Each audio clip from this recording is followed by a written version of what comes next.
Chapter 217. In the blink of an eye, it was the end of the year. On New Year's Eve, Jinying Wang Fu became busy, especially housekeeper Lin. He was so busy all day that not even his shadow could be seen. It was probably because Xiao Xiao was either outside the capital or busy with government affairs that everything was simple. Now that Jiang Ruan was here, Jinying Wang Fu gained a lot of liveliness. The servants of Jinying Wang Fu also found that their master was more popular than before. This place finally felt like a home. Jiang Ruan wore a peach blossom jacket with a narrow waist and a flowery crepe skirt. Her hair was tied up in a bun and there were no unnecessary decorations on her body. She only had a rose hairpin and 2 pearls on her earlobes, which made her skin as fair as jade. Her usual attire was bright and moving, but there was also a certain charm to it. The color was gorgeous on the surface and she was dressed in bright red. It was rare for Lian Xiao and Lu Zhu to dress her up like a well-behaved little girl. She had lost some of her sharpness and retracted her vicious aura. Instead, she became gentle and looked like a beautiful young lady who had yet to be married. It was already dusk. Tianzhu opened the door and a smile appeared on her usually expressionless face. "Young madam, it's snowing lightly outside." Snow at this time did not make people feel cold. Instead, it felt like the new year. Jiang Ruan got up and went out. Xiao Xiao was standing in the courtyard, giving instructions to Yifeng. Hearing the sound, he turned his head and could not help but be slightly startled when he saw Jiang Ruan. Since Xian Hua was beheaded, the court was in chaos and Xiao Xiao became busy. He often went out in the morning and returned in the middle of the night. Every time he returned, Jiang Ruan was already asleep. It was rare for the husband and wife to meet face to face. Xiao Xiao's early return was already unexpected. Yifeng and the others were also busy these days and rarely stayed in the Fu. When they saw Jiang Ruan, they greeted her warmly. "Young madam, Happy New Year." Jiang Ruan smiled and walked to Xiao Xiao's side. Yifeng looked at Lian Xiao and said, "This subordinate will take his leave." He left first. Jiang Ruan said to Lu Zhu and the others, "You can rest as you please.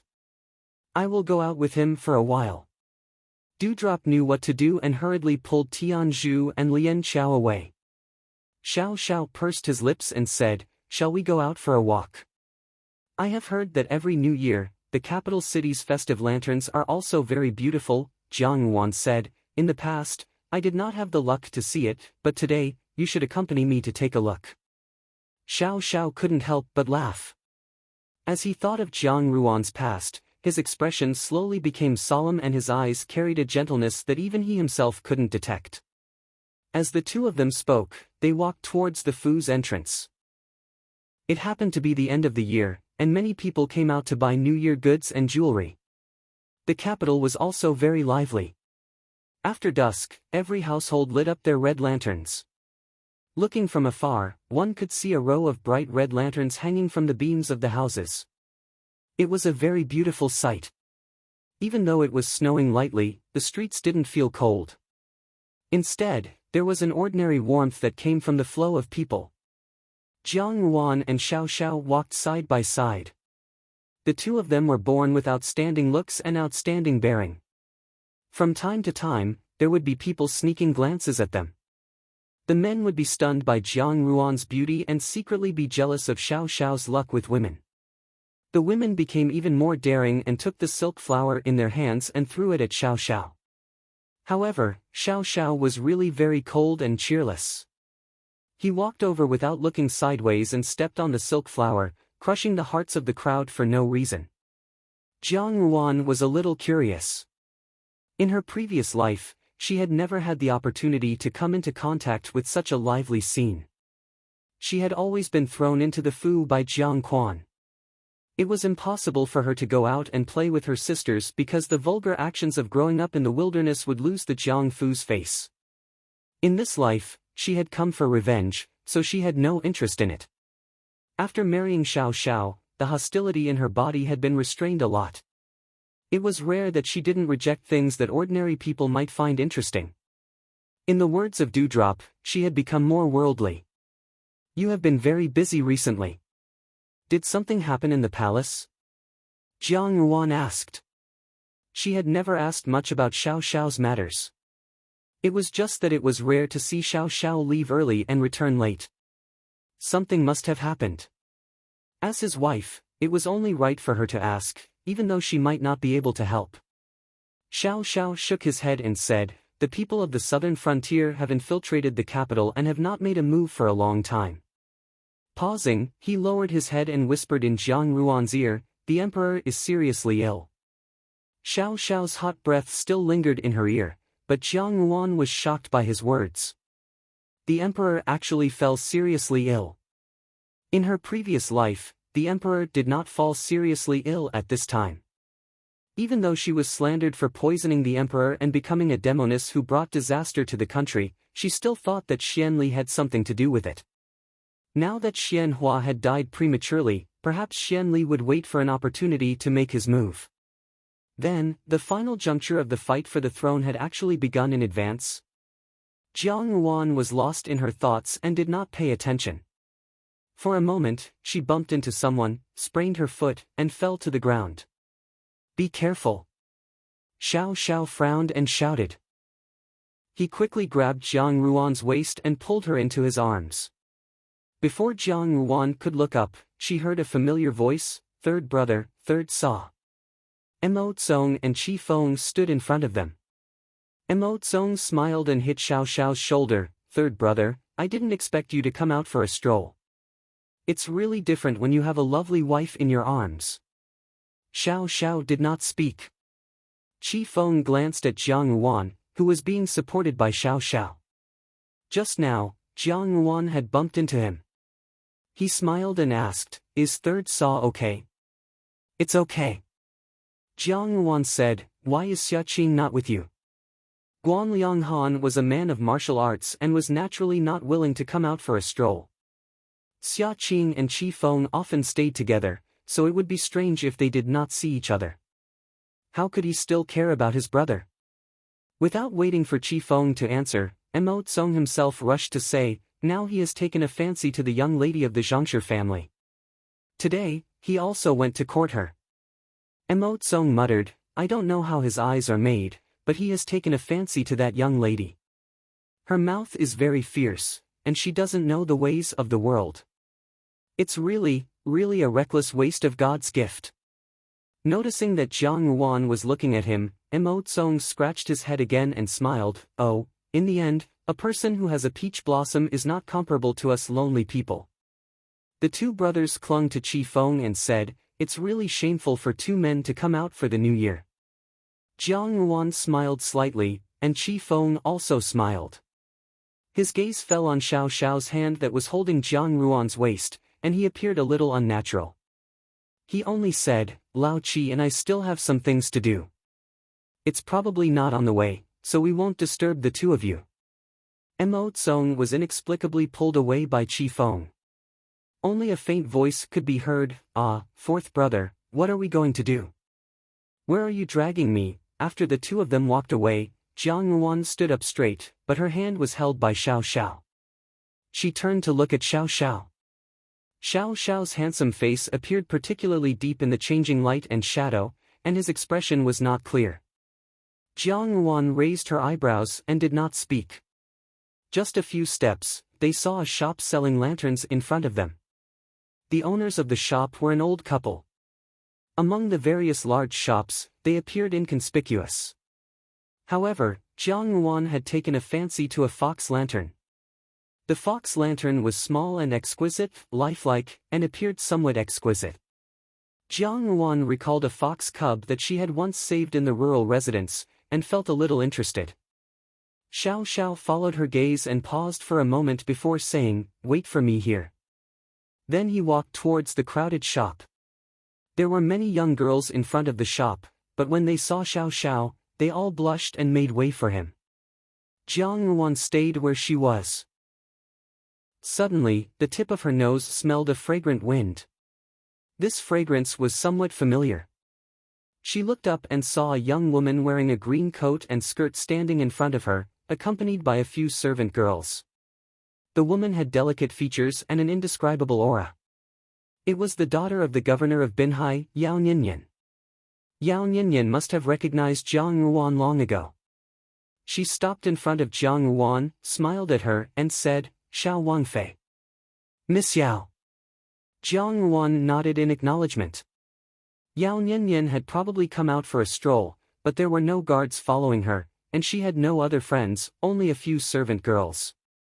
It was rare for a daughter of a rich family to go out alone. However, she was not afraid of being criticized by others, and Yao Ninian's reputation was already good enough, so she could not use this to stir up any waves. Yao Ninian smiled and looked at Xiao Xiao, who was talking to the old couple, and said to Jiang Ruan, "Wang Ye and Wang Fei are indeed deeply in love." Wang Ye also treats Wang Fei with absolute sincerity, which makes one envious. When she said this, her gaze did not reveal any other meaning, as if it was just a casual compliment, and it was sincere. Miss Yao is joking. In the future, when Miss Yao marries an ideal husband, you will not fall short of that, Jiang Ruan replied with a smile. In any case, Yao Ninian was the best genieing Wang Fei in the emperor's heart. Speaking of which, she was also her rival in love, so Jiang Ruan would not have too much of a good impression of her.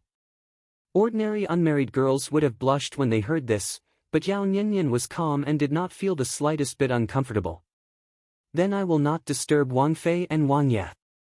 Yao Ninian nodded slightly, and when she did this ceremonial action, there was a kind of reserved beauty. When she passed by Jiang Ruan, she looked at Jiang Ruan with a smile, and her gaze seemed to be somewhat meaningful. Guessing at Yao Ninian's smile, Jiang Ruan's intuition told her that something was wrong, but she could not figure out what was wrong. She was lost in her thoughts, and did not even notice that Xiao Xiao had returned to her side after buying the lanterns. Xiao Xiao saw that she was in a daze, and knocked on her forehead, "Why are you in a daze?" The women who had been watching Xiao Xiao walk to Jiang Ruan's side saw Xiao Xiao's actions, and immediately became extremely disheartened. A man who had a sweetheart immediately scattered like birds and beasts. Jiang Ruan returned to her senses, took the lantern from Xiao Xiao's hand, and said, "Just now, I saw Miss Yao." Xiao Xiao frowned. He probably did not have much of an impression of the Miss Yao that Jiang Ruan had mentioned. After thinking for a long time, he suddenly understood, but he misunderstood Jiang Ruan's meaning, thinking that she had done this because she was jealous. He paused, and then said, "There is no need to pay attention to outsiders." Without saying anything, he held Jiang Ruan's hand in his and walked forward. The two of them strolled around the streets a few more times. Jiang Ruan was no longer a little girl, and naturally, she would not speak when she saw something novel. Only Xiao Xiao's temperament was steady, and his eyes were very sharp. Whenever Jiang Ruan's gaze fell on a little toy, he would immediately take out his silver and buy it. Finally, Jiang Ruan accidentally saw a zither, and he almost bought it. Only when Jiang Ruan said that it was inconvenient to carry it did Xiao Xiao drop the matter. But even so, Xiao Xiao still gave her the banknotes, and instructed someone to wrap it up and send it to the Fu the next day. Ordinary passers-by did not know the identity of the two of them. Xiao Xiao had always dressed in a low-key manner, and today, Jiang Ruan was acting like a well-behaved girl. Others only thought that they were newlyweds, and it was precisely the time when they were deeply in love with each other. In reality, this was not wrong. After all, weren't they newlyweds? In both her past and present life, Jiang Ruan had never been treated like this. Even though she had long known that Jinying Wang Fu was rich, she could not help but feel somewhat stiff. She thought that it was no wonder that even though Xiao Xiao's temperament was cold, and he had the reputation of being a rebel and a traitor, there were still so many young ladies who flocked to him like ducks. A man who was handsome and willing to ask for money to win the hearts of women was generally still attractive. It was not until it was late that the two of them returned to the Fu, and when the people on the streets had begun to gradually disperse. When Steward Lin saw that the two of them had returned, he naturally instructed the kitchen to bring over the sweet soup that had been prepared. After Xiao Xiao and Jiang Ruan drank a little, Steward Lin and Lian Xiao came to inform them that the General Fu had sent something over. Ever since Jiang Quan had been imprisoned, the General Fu and Jiang Ruan's interactions had increased. Perhaps they also understood Jiang Ruan's taboo. Although they did not contact each other often, they still had to be thorough in their etiquette during the New Year and other festivals. Zhao Guang and Jiang Xinji were congenial. The grandfather and grandson pair had endless things to talk about regarding the war. Jiang Xinji did not even ask about the renovation of the mansion that the emperor had bestowed upon him. Whenever he had time, he would go to the General Fu. After Jiang Yuan finished washing up, she saw that Xiao Xiao had already finished bathing and had changed into a snow-white inner garment. He was leaning against the headboard of the bed, reading a book. Jiang Yuan casually took the book from his hand and climbed onto the bed. She brushed her hair and said, "If you have some free time in the next few days, come with me to the General Fu." Xiao Xiao pursed his lips and said, "All right." Now that the minister's Fu was completely gone, the General Fu was also Xiao Xiao's father-in-law's home. Naturally, he would have to go there. Jiang Yuan suddenly thought of something and said, "That's right, I would like to borrow Jin Er for a while and ask him to help me investigate someone." Xiao Xiao raised his eyebrows and asked, "Who?" "The Fu's Dainyang." Although the brazier in the room was still burning charcoal, Jiang Yuan still felt a little cold wearing only a thin inner garment. Jiang Yuan unconsciously leaned against Xiao Xiao's chest, using him as a big warm stove. She frowned and said, "You should also know about the situation in my Fu. Now that the minister's Fu is gone, I have not heard any news of Dainyang seeking refuge with anyone. For so many years, she has been like a transparent person in the Fu. She never fights or fights, yet she is safe and sound. I have always felt that it is very strange. It was not that there were no people in the world who did not fight or fight, but that such a person should not appear in the minister's Fu." Zhao Mei's character was simple, so she had not been able to survive the struggle in the minister's Fu. For Dainyang to be safe and sound under Xia Yan's eyes, she must have some special methods. She did not know why, but Jiang Yuan always felt that it was a little strange. Perhaps it was because people who had died once had an indescribable intuition about these things. No matter what, Jiang Yuan could not ignore Dainyang. Xiao Xiao also saw through her thoughts, so he covered her with the quilt a little more tightly. He muttered, "Leave this matter to me." Jiang Yuan was also very clever. Taking advantage of the situation, she leaned her head against his chest and said, "Also, that Miss Yao, I felt that there was something wrong with her today. I can't put my finger on it. I just feel a little uneasy." Xiao Xiao moved slightly, and a trace of a smile flitted across his eyes. He glanced at Jiang Yuan. Jiang Yuan sensed his gaze and said, "Don't think that I am speaking carelessly. You did not see it at that time, and even if you had seen it, you probably would not have been able to see anything." "Then how did you see it?" Xiao Xiao asked in a low voice. "Intuition." A woman's intuition was always inexplicable, and women always believed in their own intuition without reason.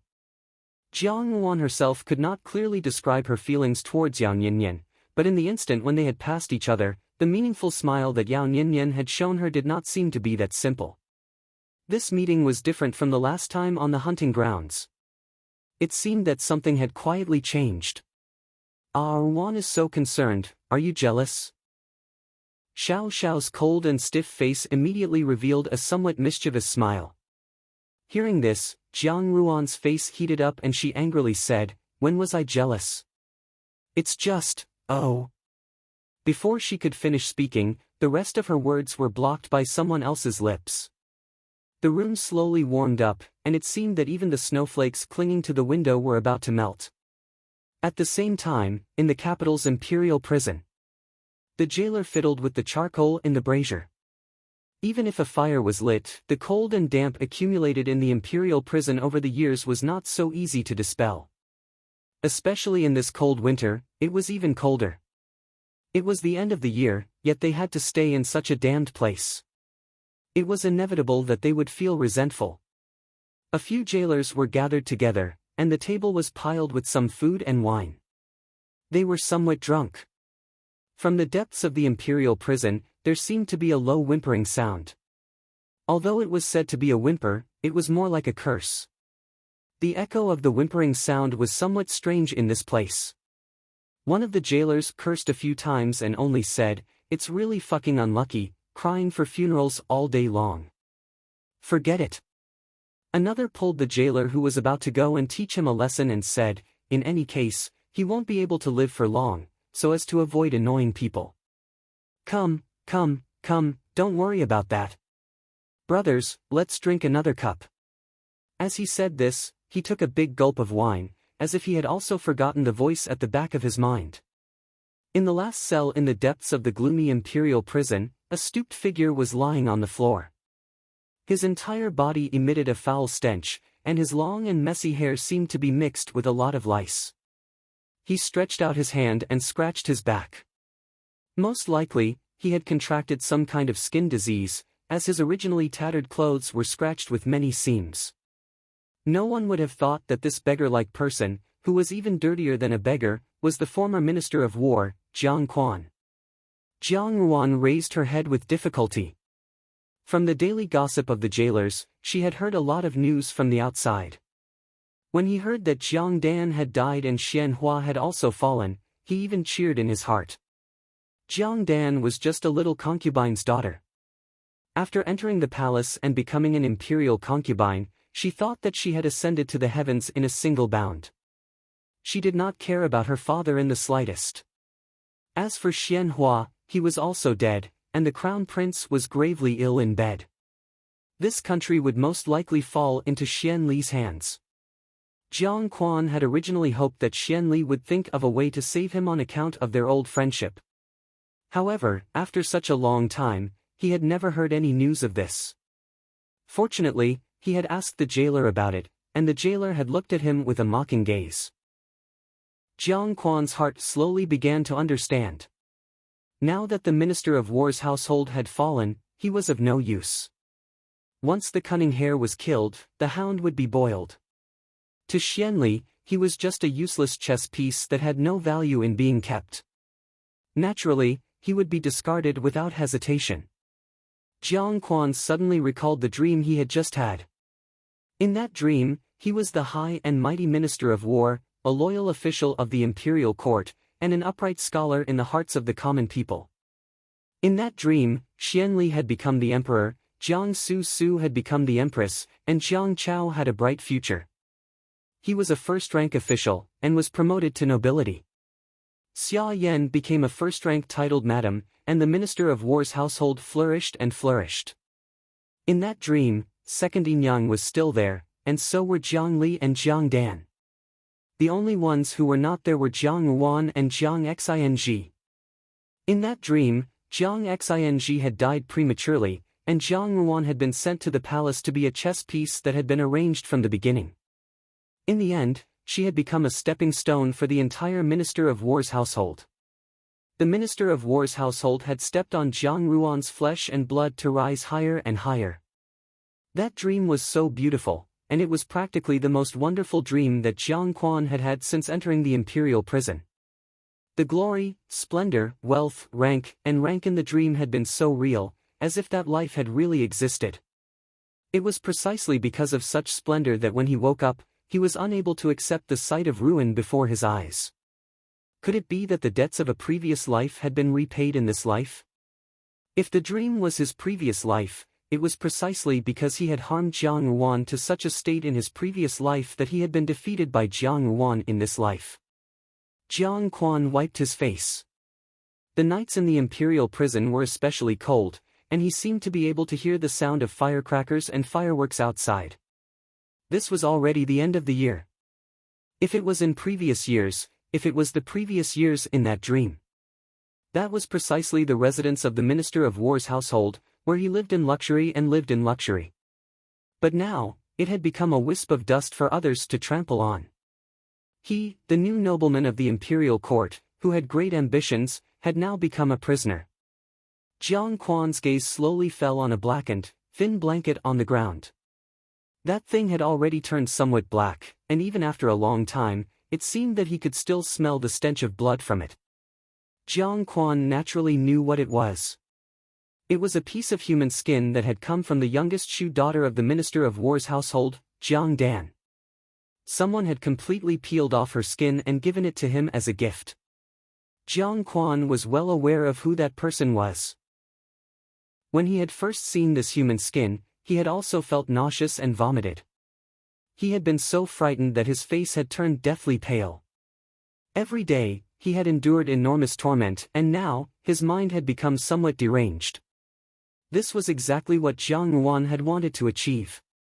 This was a blatant threat, but it also seemed to be a warning. She had borrowed Jiang Dan's face to tell him that those who had harmed Zhao Mei would not have a good ending. Jiang Dan and Xia Yan had already paid the price, and now, it was his turn. Jiang Quan had never regarded her as his own daughter, so that beautiful young girl, who was always dressed in bright red, had unhesitatingly replied in such a manner.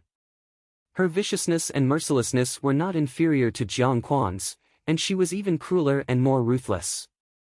How could they be father and daughter? They were clearly enemies from the previous and current lives. Even if they were enemies, then so be it, but he had still lost. It was the new year, and from one of the cells in the imperial prison, a man's low cursing could be heard. That cursing seemed to contain a trembling, sobbing plea for mercy, mixed with the whimpers of fear, as it slowly dissipated into the night of the great Jin dynasty's capital. Chapter 218. Even though the atmosphere of the new year had already swept through the entire capital of the great Jin dynasty, the palace was unexpectedly lifeless, even worse than usual. Ever since the crown prince had been seriously injured, there had been no cure for him. But because of Jin Ling's divine physician Xia's personal diagnosis and treatment, his life had been saved. But even if his life was saved, he would be a cripple for the rest of his life. This meant that the crown prince's position was certain to be lost. The empress had actually aged 10 years in one night. Originally, she still held the title of empress, but now she was chanting sutras and praying in the temple every day and night, looking like she was going to give up the position of empress. In the past, this action of the empress would not be regarded by the court, but at least the inner palace would be in chaos. The nobles would fight to the death in hopes that they could sit on this position. After all, the mother of the country meant that she was the most respected woman in the world. But now, no one cared, because the emperor was in a rage because of Xianhua's matter. The fifth prince had been beheaded for plotting to murder the crown prince, and concubine De, who had seemed the most dependable, had also become a nun. Of the newly promoted concubines, Jiang Dan had been beaten to death, and Wang Lian had suddenly contracted a terrible disease. Anyone with a discerning eye could see that something was wrong. Thinking that something must have happened in the inner palace, who would dare to seek misfortune at this critical juncture? No matter how great the temptation, they would shrink back at the sight of it. Moreover, the emperor was not in a good mood. It was just that the few sons who had been able to vie for the throne, not to mention the crown prince, who had not been favored, Xianhua's sudden fall from the horse's saddle had a great impact on the previous court. The court officials were already divided into two factions in secret. No, it should be said that they were openly divided into two factions. One faction supported Xianli, and the other faction was Xian Pei's supporters. Because Xianhua's former subordinates were included, they were actually on par with Xianli, and even seemed to be overtaking him. But no matter what, New Year's Eve and New Year's still had to be celebrated. It was just that it was not as lively, and it was rather bleak. In the palace of Compassionate and Peaceful, Empress Dowager Ida looked at the list in her hand, nodded, and slowly said, "Just do as the top says, and add an agarwood rui." Yang Gugu bowed her head in agreement. After handing the list to a palace maid on the side, she went around to the back of Empress Dowager Ida and carefully massaged her shoulders, saying, "Empress Dowager has people send New Year's gifts to Jinying Wangfu, if someone sees it." These New Year's gifts were all sent to Jinying Wangfu. In the past few years, ever since she had learned of Xiao Xiao's background, Empress Dowager Ida had scrupulously abided by the idea of protecting Xiao Xiao. Apart from secretly showing concern, she had never done these suspicious things. This was the first time that she had sent gifts to Jinying Wangfu with great fanfare. "Do you think those people won't know if you don't send them?" Empress Dowager Ida looked at Aunt Yang with a smile that was not a smile and said, "I Jia has long wanted to do this, but for so many years I have been timid. If I don't do it now, I'm afraid I won't have this opportunity in the future." These words were tactful, but they contained a kind of shocking meaning. Yang Gugu was startled and couldn't care about anything else. She hurriedly walked past Empress Dowager Ida and knelt in front of her, saying, "Empress, please don't say that. Forget it." Empress Dowager Ida waved her hand. At this moment, there was no one else in the hall.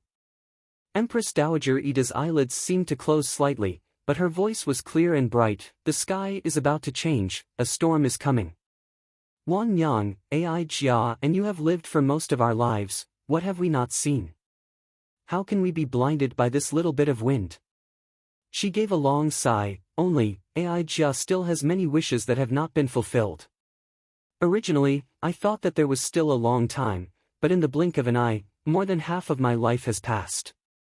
Yang Gugu lowered her head and listened quietly. She heard Empress Dowager Ida say, "Is the emperor's health better?" From what Li Gonggang said, it seems to have gotten worse. Yang Gugu said awkwardly. Except for a few trusted aides and Empress Dowager Ida, no one else knew about the emperor's serious illness. These days, everyone in the palace thought that the emperor's mood was not good because of Xianhua's matter, so he was particularly gloomy and rarely left his chambers. In fact, it was because the emperor's body was becoming more and more decayed. Illness came like a mountain, and illness left like silk. Even the ruler of a country could not avoid begging for mercy in the face of time. Now that Xianhua was dead, the court was in turmoil. If the news of the emperor's serious illness were to spread, who knew how much disaster it would cause, so they had to hide the news. This is fate. Empress Dowager Ida's voice did not contain any joy or anger. She only said, "A new crown prince will be elected sooner or later, and the monsters and demons will begin to move." Yang Gugu had followed Empress Dowager Ida for many years, and there were many things that Empress Dowager Ida did not hide from her. There were almost no secrets between the master and servant. Hearing this, Gugu Yang said, "Does Empress Dowager want to personally go to court?"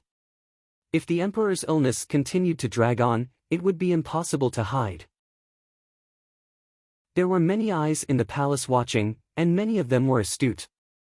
Once it was revealed, not only would the world be in chaos, but it would also cause a lot of trouble. When Empress Dowager Ida was young, she had acted swiftly and decisively, and it was not as if she had never listened to politics from behind the curtains. It was only later when the great Jin dynasty gradually stabilized and the throne was secured that she began to fade from the view of the court. Now, if it really reached that step, it was understandable that Empress Dowager Ida would come out to control the court. What will Ai Jia do in court? The smile on Empress Dowager Ida's lips was a little cold. Her silver hair, set off by the glittering light of the golden hairpin, glowed with a cold light. She played with her ruby armor and said, "If I don't make this pool of water muddy, how can I catch the good and the bad?"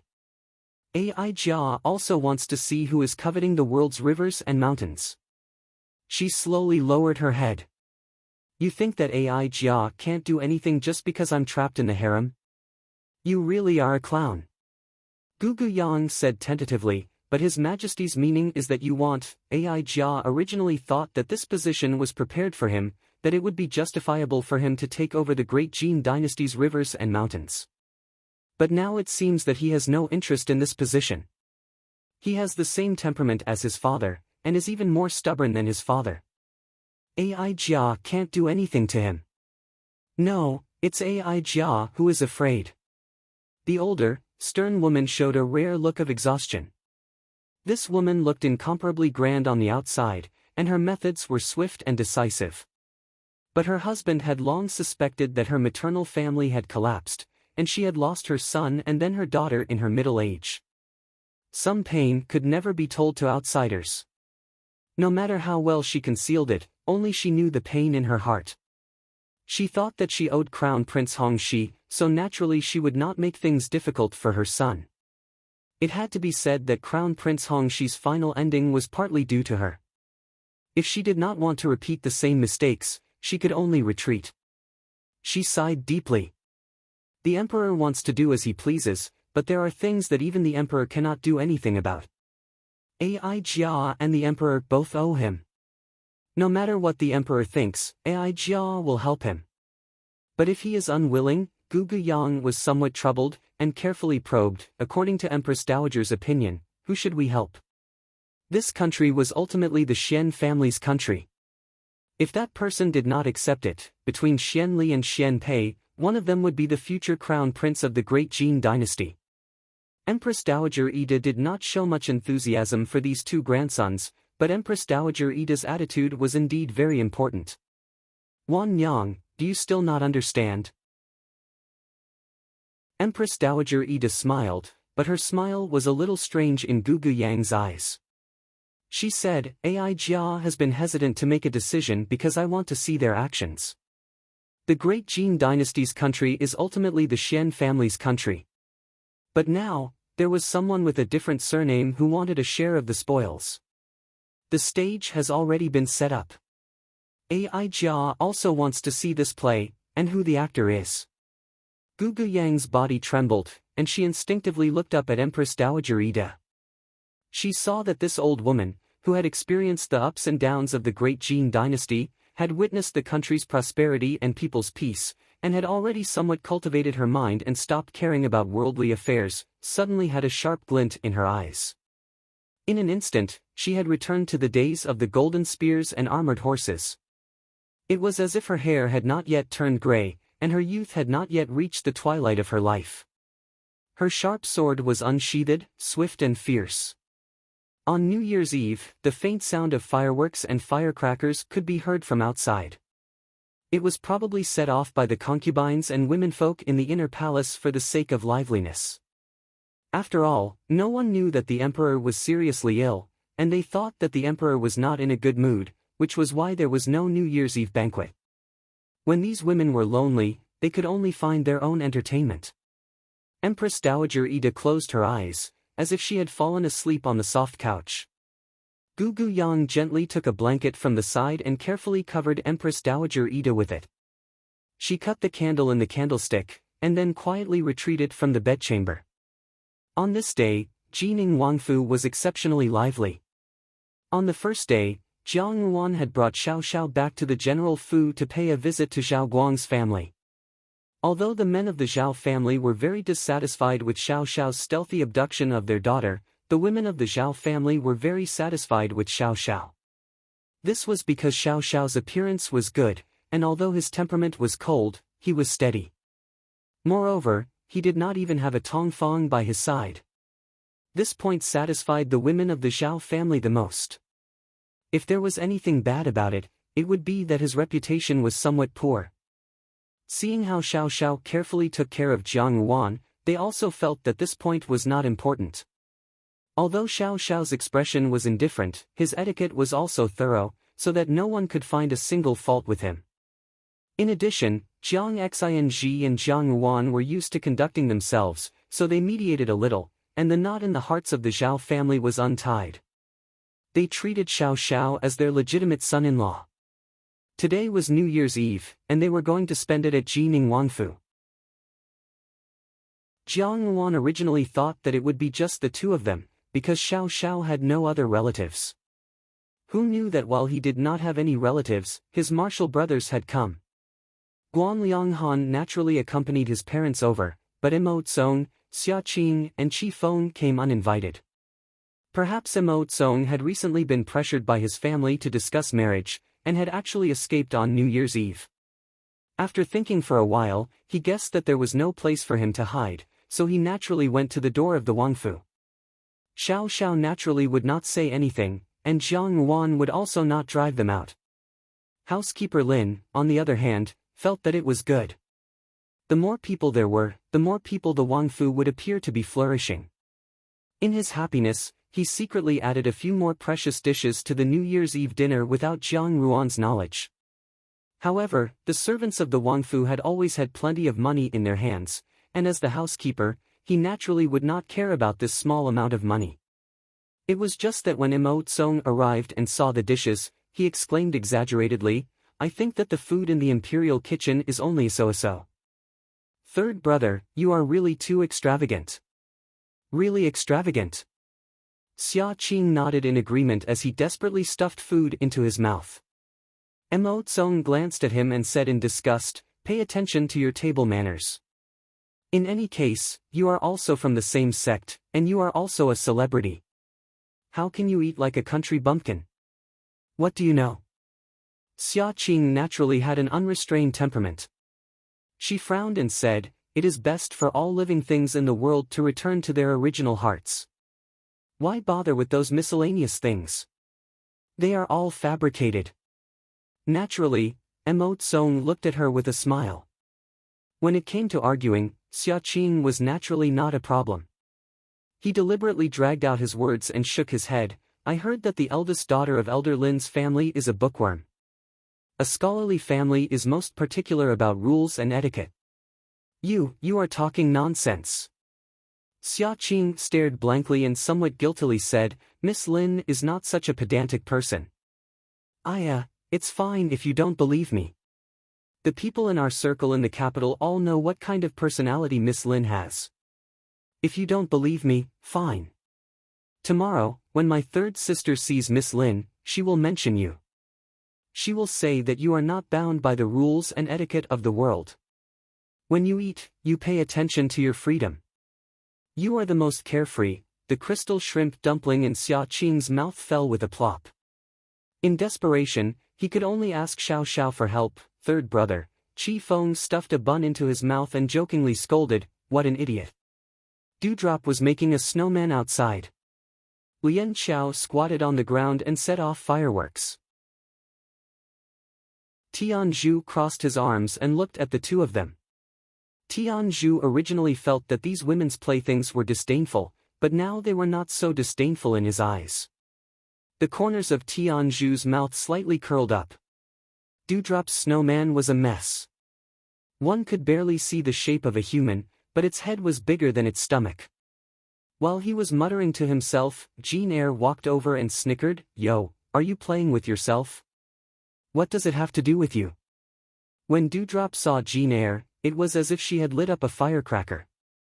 Especially when she heard that Jean Eyre had been going to the brothel to carry out his mission recently, she initially felt a little suspicious. Later on, she personally saw Jean Eyre coaxing a top courtesan in the brothel. He was indeed a veteran in the field of love. Dewdrop was angry and sad when she saw this, so she simply ignored Jean Eyre for the past few days. Jean Eyre rubbed his nose. He really did not know how he had angered this great aunt. When he saw that Dewdrop really ignored him after she finished speaking and went back to making a snowman, he suddenly felt a little guilty. After thinking for a moment, he also squatted down next to Dewdrop and wanted to help her make a snowman. However, Dewdrop did not ridicule him like she did in the past. She only lowered her head and silently made snowmen. Jean Eyre felt a little strange. Suddenly, he felt his hand heat up. He was stunned for a moment and saw that there was a crystal-clear drop of dew on the back of his hand. He suddenly realized something and quickly reached out to hold Dewdrop's shoulder and pulled her towards him. Indeed, Dewdrop's shoulder was still shaking. He reached out to lift Dewdrop's chin and saw a pear blossom's tear-stained little face. It was very pitiful. "What's wrong?" Jean Eyre was a little flustered. He hurriedly used his sleeve to wipe Dewdrop's tears and said, "I was wrong. Hey, don't cry. If I've angered you, why don't you hit me a few times and I'll help you vent your anger." Jean Eyre was used to coaxing women. Usually, when he saw a woman crying, his words would make people laugh through their tears. However, when faced with Dewdrop who was crying, he was at a loss of what to do and did not know what to say. Hearing this, Dewdrop cried even more sadly. As she cried, she said, "Why did you come over to coax me? Why did you provoke me? Go look for your sweetheart. Stay away from me." Jean Eyre was taken aback. He did not know what the sweetheart that Dewdrop mentioned meant. In front of him, he was more worried about how Dewdrop could stop crying. He said anxiously, "When did I provoke you? Everything was fine. How did it become my fault again? Hey, don't cry. I don't know what to do if you cry." Dewdrop ignored him and turned to leave. She had a straightforward personality and was born in the marketplace. She was not bashful like other women. She was innocent and unaffected, but also had a heroic spirit. She cried as she said, provoking this and provoking that. You really are not a good person. Lecture. Young Master Hua Hua. Jean Eyre finally understood something and hurriedly caught up to her. As he wiped away her tears, he said, Speak clearly. Who did I provoke this time? How did I become young Master Hua Hua? I'm not married yet. If you ruin my reputation for no reason, you'll have to take responsibility. Dewdrop glared at him, tears still in her eyes. She said fiercely, That's the top hostess of Fengjiao brothel. Do you dare to say that you haven't provoked her? Seeing Jean Eyre's dazed expression, Dewdrop stamped her foot again and turned to run away. Jean Eyre was stunned for a moment until Tianzhu, who was at the side, said coolly, If you don't chase after her, she'll go and provoke the top hostess of Fengjiao brothel. Seeing Jean Eyre's figure running away, Lian Xiao was overjoyed. She forgot that she still had a lit firework in her hand. Unexpectedly, her hand was suddenly grabbed by someone and pulled to the side. The firework suddenly flew up into the sky. Only then did she regain her senses. Looking at the ashes on the ground, she felt a lingering fear. Beside her ear, a man's low reprimanding voice said, Be careful. Lian Xiao raised her head and saw that Yifeng was also looking at her. The two of them looked at each other and both felt a shock. Lian Xiao hurriedly withdrew her hand. Yifeng also coughed lightly and pretended as if nothing had happened to look at the firework in the sky. Housekeeper Lin walked past with a lantern in his hand and coincidentally saw this scene. Immediately, tears flowed down his old face. He put his palms together and closed his eyes to pray, The heavens have eyes and have finally blessed my genieing palace with a prosperous population and peach blossoms for 10 miles.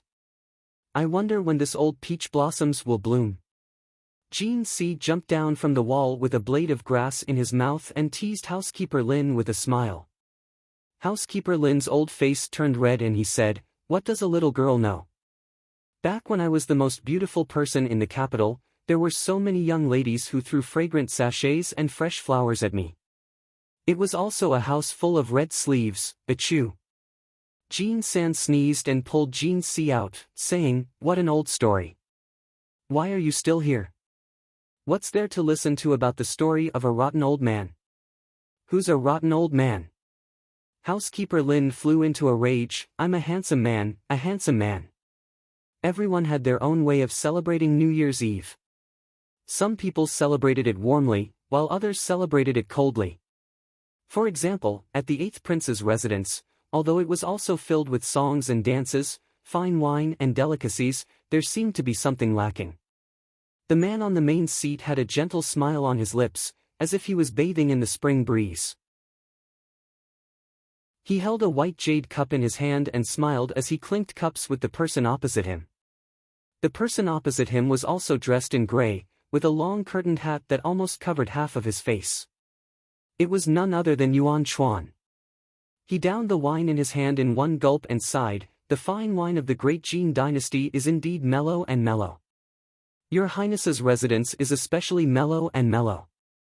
It's just a worldly possession. Xianli smiled slightly and spoke with utmost sincerity, as if he was facing a close friend from childhood. If you like it, I am willing to share it with you. He was not referring to the fine wine in front of him, but the meaning behind his words was something that the two of them had to guess on their own. Yuan Chuan put down the wine cup in his hand, his red lips curling as he said, Speaking of which, now that His Fifth Highness is not here, the Crown Prince's great undertaking is difficult. The important matter of appointing a Crown Prince is imminent, and your Highness's great undertaking is at hand. It is worthy of celebration and should be congratulated. Saying so, he cupped his hands in salute and performed the etiquette of the Jin dynasty. Xianli watched quietly, not stopping him, but also not returning the greeting. His smile did not change in the slightest, as if this was not something worth mentioning. Yuan Chuan's eyes narrowed slightly. This young man was not stupid, at least his patience could not be underestimated.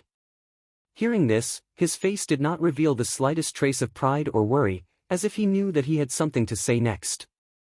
There was no need to hide anything when dealing with intelligent people, so Yuan Chuan did not intend to hide anything. He smiled and said, "It's just that Yuan Chuan thinks that your highness still has some troubles." Xian Li smiled without saying anything. Yuan Chuan said, "Forgive me for being so bold, but the Great Jin dynasty's territory originally belongs to your highness, and there is nothing wrong with that.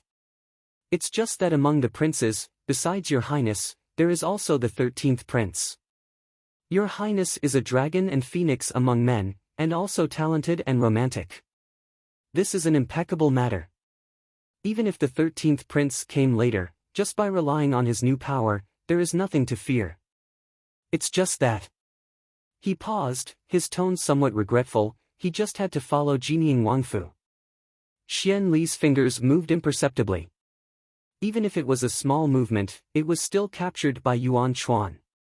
He curled his lips and said with a smile, "Jinying Wangfu has the power of 300,000 troops, and its unshakable foundation is even more unfathomable. There is a saying, the one who obtains the Jin guards will obtain the world. Perhaps this is not without reason." Xian Li sighed, a trace of embarrassment hanging on his face. "I once tried to be on good terms with Jinying Wangfu, Xiao Xiao. Unfortunately, it was difficult to move him no matter what. I do not know how 13th brother managed to gain his favor, and actually secretly protect him. Perhaps this is heaven's will." "Your highness is wrong." Yuan Chuan smiled mysteriously. "There is no such thing as heaven's will in this world. The mysteries of heaven that can be glimpsed is not something that can be changed overnight. This world should originally belong to your highness. In reality, it is not that 13th prince has gained the favor of Jinying Wangfu, but that 13th prince has gained the favor of Jinying Wangfei. Can Yuan Chuan dispel my doubts?" Xian Li asked with a smile. Yuan Chuan lowered his head and said respectfully, "This is only natural. The imperial court is in chaos, and the 13th prince is well protected, making it difficult for him to move. Jinying Wangfu is even more impenetrable, and the only exit can only be Jinying Wangfei." "Oh?" Xian Li's smile deepened. "Women attacking the heart is the best." Yuan Chuan also smiled.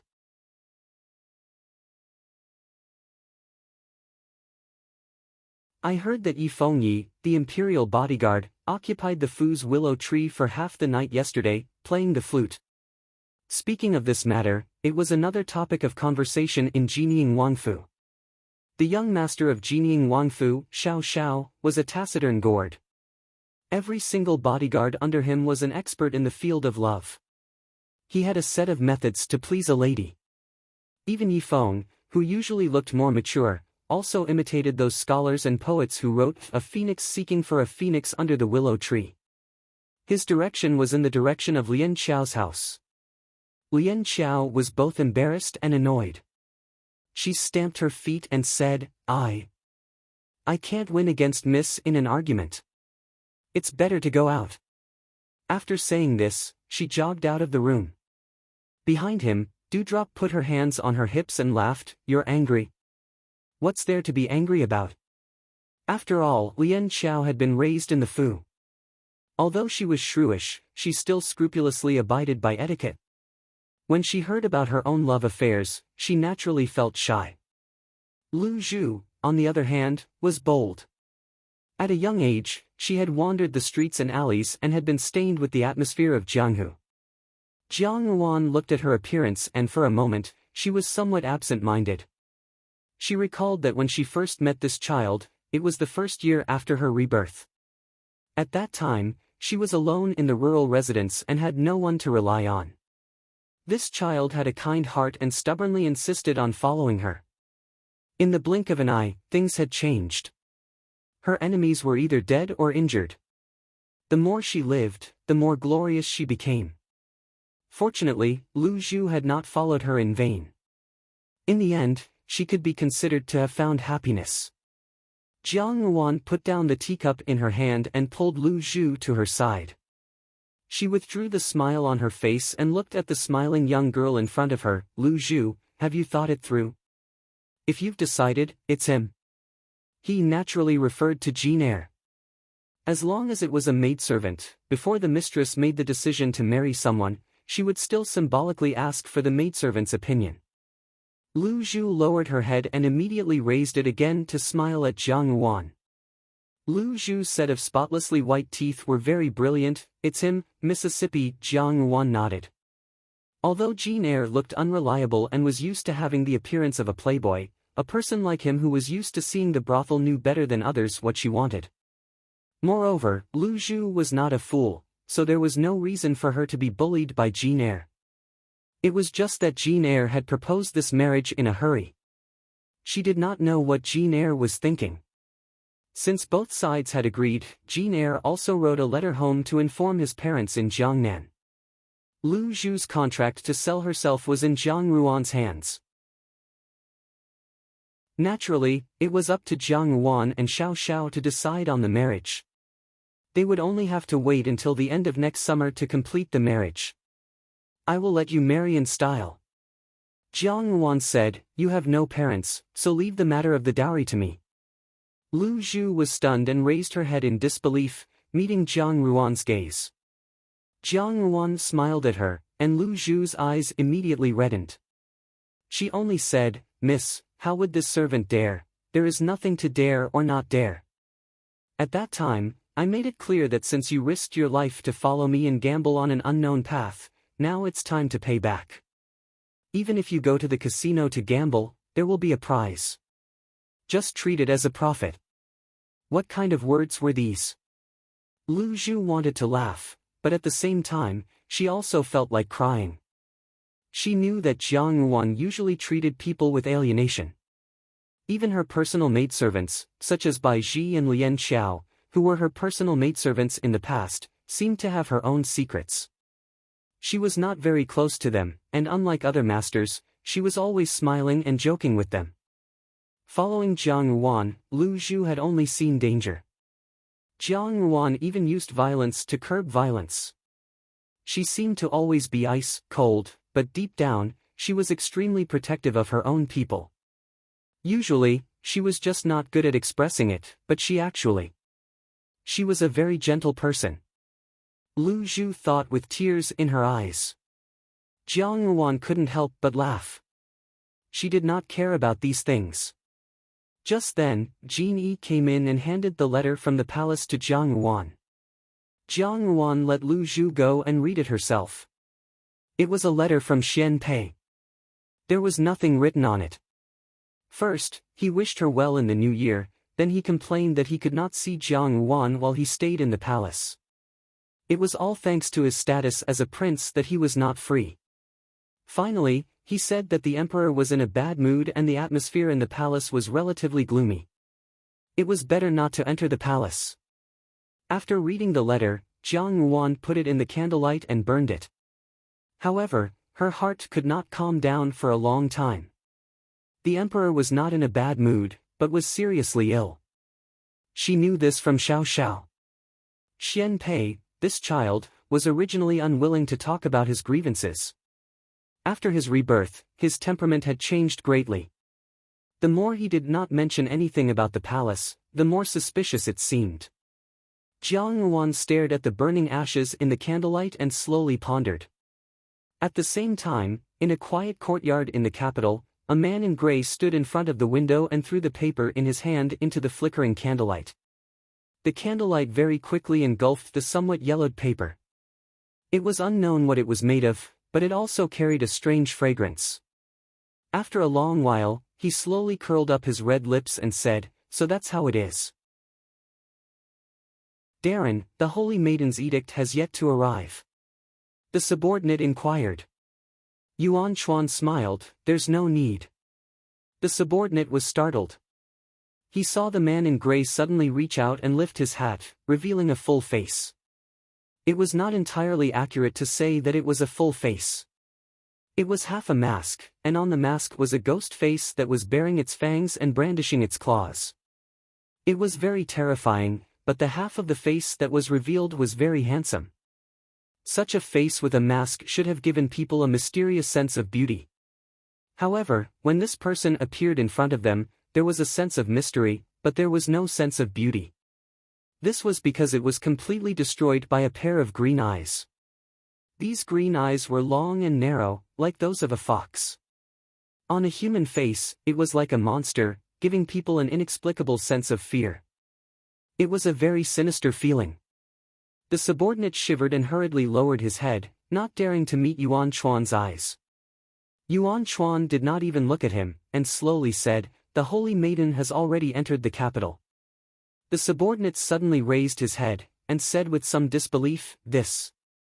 When Yuan Chuan entered the capital, the Holy Maiden had not yet entered the capital. Now, there was not even a word about this.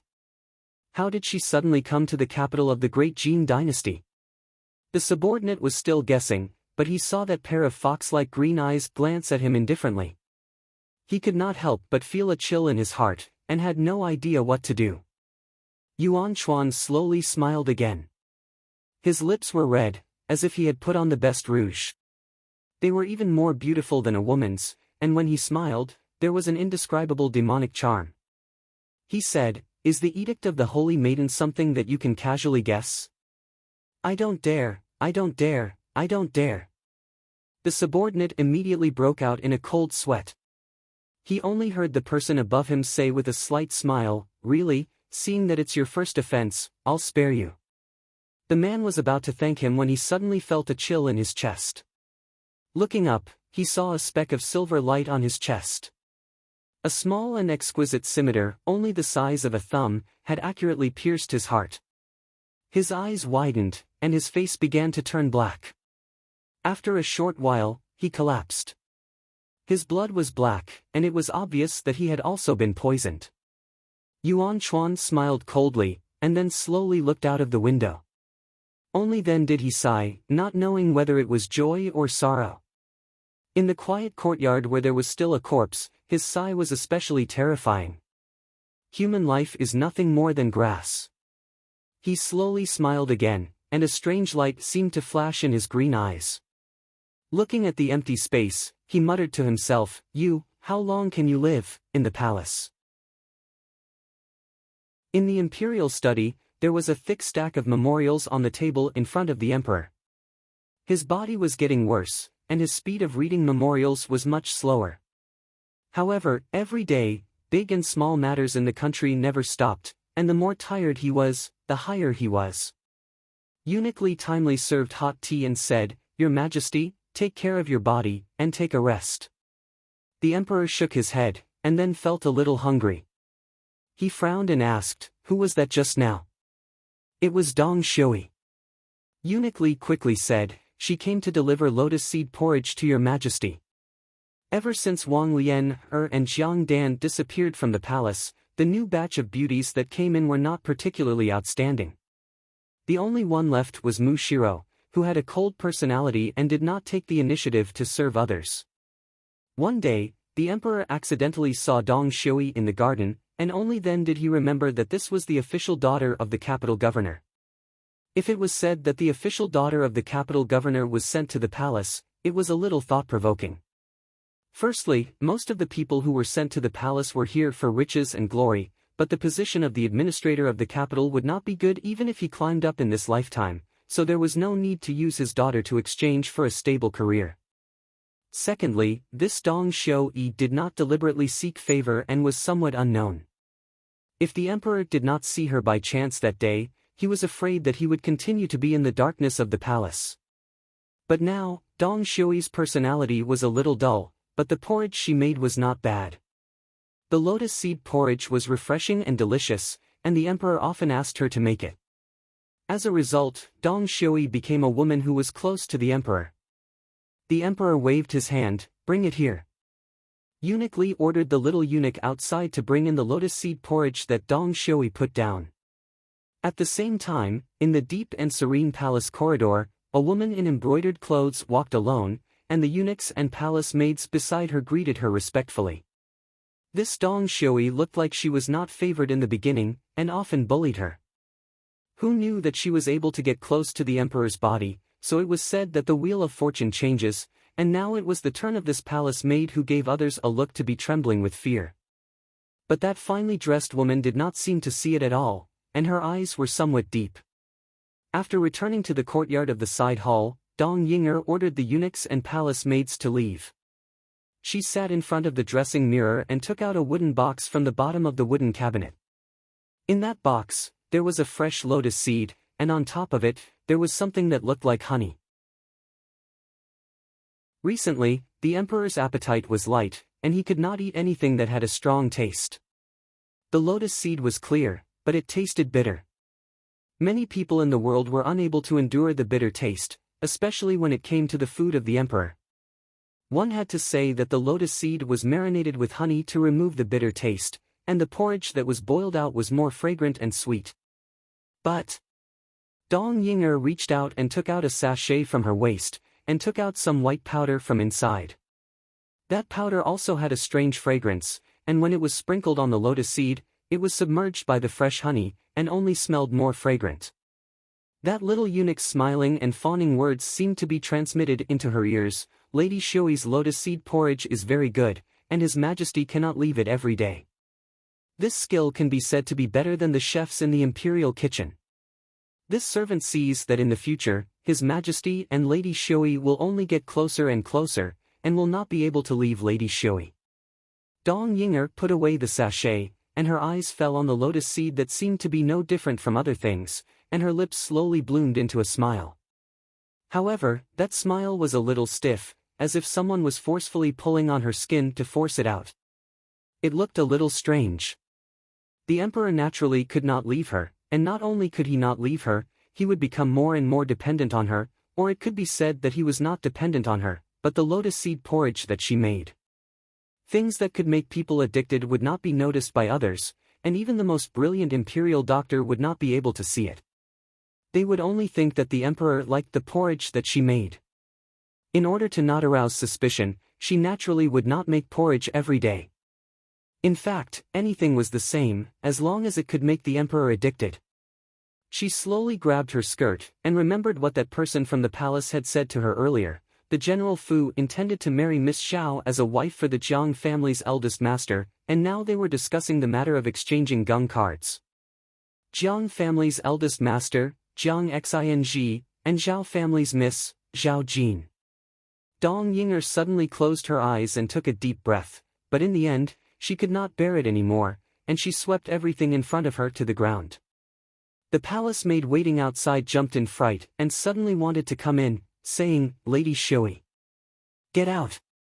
Dong Yinger angrily shouted, and the people outside immediately went silent, not daring to move.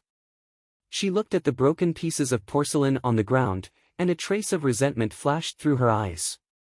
In this world, why was there someone with such a good life? They had the same birth, and how was she inferior to others, but she was thrown into this deep palace to gradually wither? Why? Since it was like this, it was better to go to hell together. After all, she would not be so lonely. A certain house in Jiangnan was embroidered with black walls and white tiles. It was very exquisite, and the style was elegant. With one look, one could tell that it was a wealthy family. At this moment, the manservant outside the door hurriedly ran in, shouting, "Madam, madam." The woman sitting in the main hall had a kind and amiable appearance. She was only in her 40s, and looked dignified and virtuous. Although she was old, it could be seen that when she was young, she must have been a beauty. Wearing a honey-colored silk jacket, she scolded with a smile, "Running so quickly, I didn't cut your tongue. Speak slowly." The manservant smiled embarrassedly, and took out a letter from his chest, saying, "Madam, the young master has sent a letter." "Erlang has sent a letter?" When the woman heard this, she stood up, and her face immediately showed an expression of uncontrollable joy. She said, "Quickly let me see." The manservant hurriedly handed it over with both hands. The woman took the letter and impatiently opened it to read. She read 10 lines at a glance, and read very quickly. After a few seconds, she finished reading. Immediately, a rebuking and smiling expression appeared on her face. When the servant girls and older women saw her application, they were all somewhat curious. They asked, "Madam, how is the second young master? This child?" The woman patted her chest and said, He hasn't replied a single letter all year round. He really doesn't put me, his mother, in his eyes. He has already decided on such an important matter, and only replied at this time, really." The older woman who was serving her tea at the front was even more confused. She asked with some doubt, "What is Madam talking about? Is it that the second young master has been promoted?" Since she said it was an important matter, and her own madam's face did not show any sad expression, it should be a promotion. Thinking of this, the older woman also smiled. "If it is so, then it is a very joyous matter. We should celebrate. It is a joyous matter, but not a promotion." The woman also smiled. "It was Erlang who asked Wang Ye to arrange a marriage. He just came back to tell us this." The older woman asked, "Which family's young miss is it?" "It is a first-rank servant girl of Wang Fei," the woman said with a smile. "Servant girl? That side is still a slave. With second young master's status, I'm afraid." The older woman deliberated over her words and carefully looked at the woman's expression. When the woman saw her like this, she smiled again and said, "I know what you are thinking in your heart. You feel that my family's Erlang has been wronged. However, since Wang Ye has shown kindness to our family, if it wasn't for Wang Ye, how could we have lived like this? We would have long become a pile of dirt."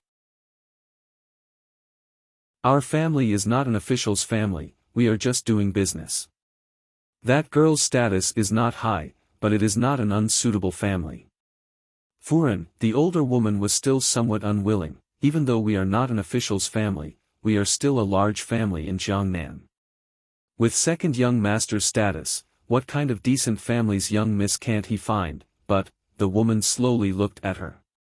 The older woman knew that she had said the wrong thing and immediately became slightly uneasy. She only heard the woman sigh and say, "What do you think Erlang's status is?" "Erlang is willing to work for Wang Ye. After so many years, there are very few letters a year. I'm afraid that what he does is dangerous.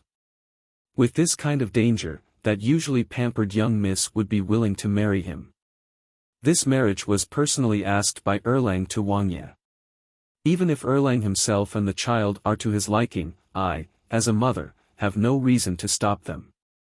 Alright, since Erlang is Wang Ye's subordinate, Wang Ye can make his own decisions. Wang Ye thinks this marriage is good, and I also agree. I think that Laoi will not do anything wrong. If one does not keep his word, he will not stand. The people by Wang Fei's side will not be wrong." She thought of that calm and cold black-clothed youth and a smile floated onto her face. This woman was so understanding. The older woman did not say anything. Also, there was nothing wrong with the woman's words. The older woman gradually smiled and said, "That is a joyous matter. If the marriage is done early, it won't be long before Furen will have another golden grandson. The 8 characters haven't even been set in stone, and you are already making it so lively." The woman rebuked, but the smile on her face became even more joyous. As they spoke, they heard someone say from outside, "Mother, what are you talking about to make you so happy? Erxie should also be happy to hear it."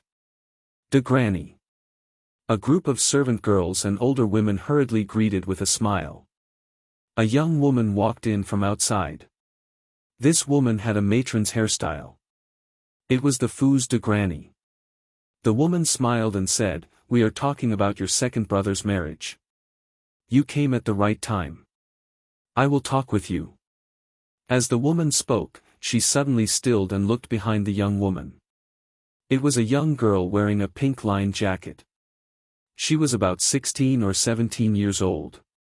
Hearing the woman's words, she raised her head with a smile and bowed to the woman. "Greetings to Furen. This is..." The woman was somewhat puzzled. The young woman smiled and pulled the hand of the pink-clothed girl beside her. She said with a smile, "Mother, this is such a coincidence. I was just about to talk to you about this matter. Do you still remember this miss? This is Ding, she's Liao family's big Miss Liao." The girl also smiled faintly and seemed to be a bit shy. She raised her face, and this time, it was clear that the girl had delicate features and a very elegant temperament. She was like a flower bud that had just bloomed. She said, "Liao Meng greets Furen." The woman's hand trembled and the teacup instantly fell to the ground. Chapter 220. On the surface, after the new year, nothing seemed to have happened, and Jiang Quan's sentence was handed down, which was to be executed by beheading. Actually, there were many filthy things that happened in large families. If they were slightly covered up, they would lose their official hat and their reputation would be ruined. The consequences of losing one's life were somewhat severe, but when everyone thought about who the victim was, they were well aware of it. Zhao Guang had exerted a lot of pressure on the court judge in this case, and the final outcome of the case had been personally witnessed by the emperor. When a wall is down, everyone pushes it, and when a tree is down, the sun will scatter. Those who had previously curried favor with Jiang Quan now wished that they could distance themselves from him. Naturally, no one would speak up for Jiang Quan. On the day of Jiang Quan's beheading, Jiang Ruan did not go. Lian Xiao did not dare to ask too much. After all, he was Jiang Ruan's biological father. No matter how ruthless he usually was, personally sending his own father to the guillotine was a different scene. Presumably, Jiang Ruan was also very sad. Looking at Lian Xiao's cautious appearance, Jiang Ruan was somewhat amused. She and Jiang Quan had been mortal enemies in their previous lives, and this had not changed in this life. Between the two of them, one would die at the hands of the other. As for blood relations, as Jiang Xing had said to her that day, in this life, she would no longer have anything to do with the Jiang family. Speaking of this, Lian Xiao seemed to recall something and said, "Young madam, eldest young master has spoken to the General Fu. Madam's memorial tablet will be sent to the General Fu's ancestral hall on another day, and your name will also be erased from the Jiang family's genealogy book. In the future, the Jiang family will not be able to speak of this matter." Jiang Ruan sending her biological father to the guillotine should have set off a storm in the capital. People's hearts were like this: as long as there was something to discuss, they would always regard themselves as a wise person who could guide the country. Up until the day of Jiang Quan's beheading, there was not the slightest mention of Jiang Ruan being unfilial. This was because Xiao Xiao had used a special method to block the mouths of the public. As for that method, be it iron or blood, or gold or silver, in the end, it was a slow act of shielding her, unwilling to let anyone mention a single bad word to Jiang Ruan. "That's good," Jiang Ruan put down the brush in her hand. "I'll return to the General Fu another day. The opening of the ancestral hall is also a major event." Zhao Mei's memorial tablet had always been in the Jiang Fu's ancestral hall. When she had first gone to the rural residence, it had been several years since she had returned. During this time, Zhao Mei's memorial tablet had not been worshipped and had accumulated a deep layer of dust. If she had not cleaned it herself, it would have rotted in the ancestral hall. Now that the three of them were no longer part of the Jiang family, the memorial tablets should be returned to the general's mansion. As Jiang Ruan spoke, she looked outside and asked, "Why don't I see any dew?" In the past few days, she had been writing about Lu Zhu's marriage. To her, Lu Zhu was a trustworthy person after her rebirth. She was not so much a maidservant, but a companion whom she had always supported. Dewdrop had no parents, but she couldn't hastily arrange the marriage. Otherwise, she would always feel inferior in the future. Although they couldn't do anything extravagant, they had to do it according to the standards of a proper family's young miss. "She's probably embroidering her dowry in the room." Lian Xiao smiled and said, "Young Furen treats Lu Zhu so well that Nubi is a little jealous." Other people's personal maidservants could marry with dignity, but it was only because they had more money. It was rare to see one who personally took care of it with all her heart. Moreover, Lu Zhu had married well. Although Jean Eyre was a little stubborn and mischievous, his heart wasn't bad. What was even rarer was that the two of them were in love with each other. For a servant, marrying the person she loved was almost impossible. But now, it was done. Lian Xiao thought of how difficult it was for the few of them to take a step forward in the rural residence. She had thought that a peaceful and smooth life was an extravagant hope. Looking at the good days they had now, she could only sigh with emotion. In the future, when you and Yifeng get married, I will also arrange it for you. Jiang Ruan smiled. Lian Xiao stamped her feet and said, young Furen is making fun of Nubi again. Although she was embarrassed and angry, she was also happy to see Jiang Ruan smile. She didn't know why, but she felt that Jiang Ruan had changed a lot. She couldn't tell what had changed, but she felt that Jiang Ruan seemed to be more gentle when she looked at people. She wasn't like before, when she looked at people through clouds and mist, which made people feel a little diffident. This was probably all thanks to Xiao Xiao. Lian Xiao thought about it and felt a little grateful towards Xiao Xiao. Go to the room and see if Lu Zhu is there. Jiang Ruan said, if she is, bring her here. She has to look through this gift list herself. Lian Xiao complied and ran out. Lu Zhu was indeed in the room, but she wasn't embroidering a dowry. Instead, she was embroidering a screen for official Lin's wife. Lin Furen's birthday was coming up in a few days. Jiang Ruan and Lin Zixiang were on good terms, so she had to give some gifts. Official Lin was an elegant person, so it was best to give her a pine crane screen. Although this screen looked simple, it was somewhat complicated to embroider. Coincidentally, double-sided needles were Lu Zhu's specialty, so she also embroidered in the room, but she forgot the time to go out. Lian Xiao pushed the door open and came in. Seeing this, she said, why are you still in the mood to stay here? Young Furen wants you to look at the gift list.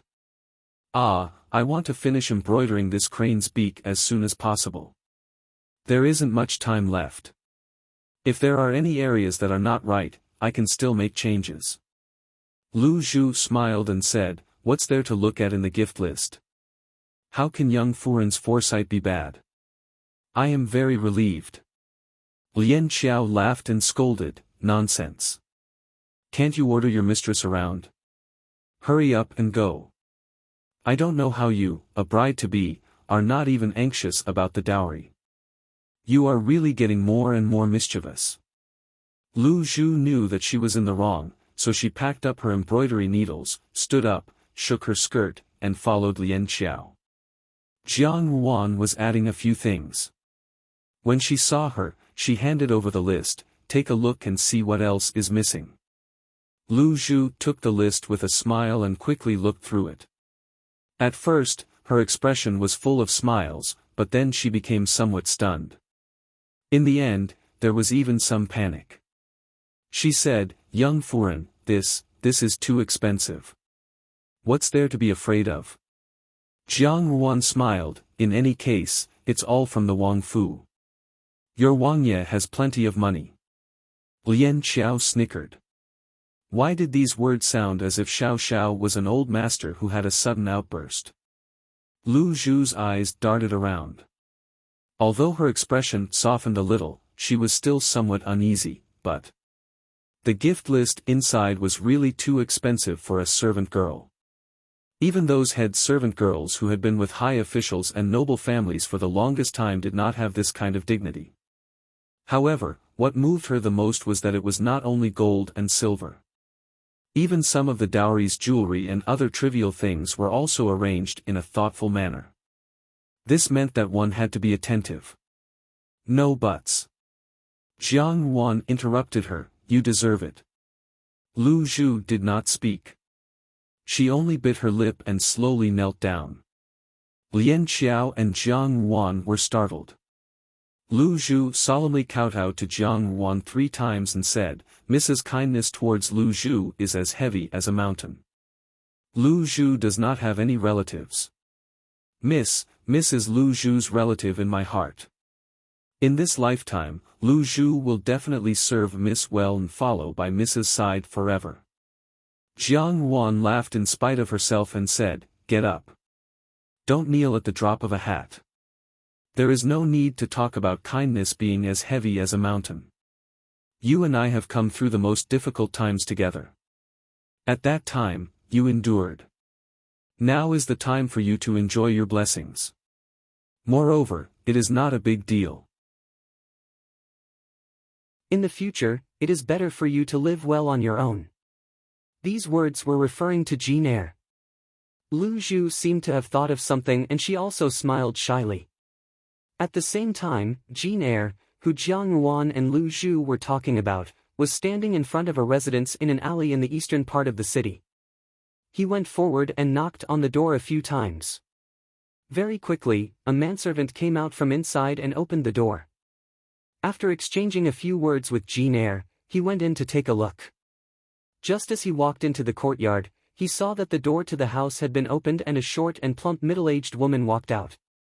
When the woman saw Jane Eyre, she was stunned for a moment before she called out in pleasant surprise, "Second young master." Jane Eyre also smiled, "Zhou Mama, why have you suddenly come to the capital city?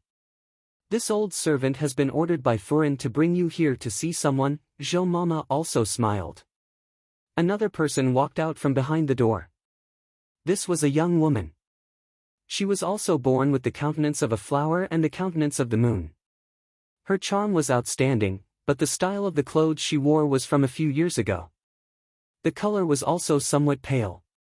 Even so, she still appeared to be quite cultured. She looked at Jane Eyre and smiled faintly, "Second young master." Very quickly, the wind began to blow in the night. The cold wind outside blew loudly against the windows, but Jingyang Palace was a sheet of silence. Occasionally, a few hurried coughs could be heard, but they were indistinct and unreal. Eunuch Li handed over a bowl of white silk and worriedly said, "The weather is cold and the dew is heavy. Your Majesty should rest early. There are still many memorials to the throne." The emperor waved his hand, "If this continues, perhaps before the approval is finished, you cannot say that." Eunuch Li immediately knelt on the ground, "Your Majesty. That's enough." The emperor smiled first, "We haven't said anything yet. Why are you kneeling?"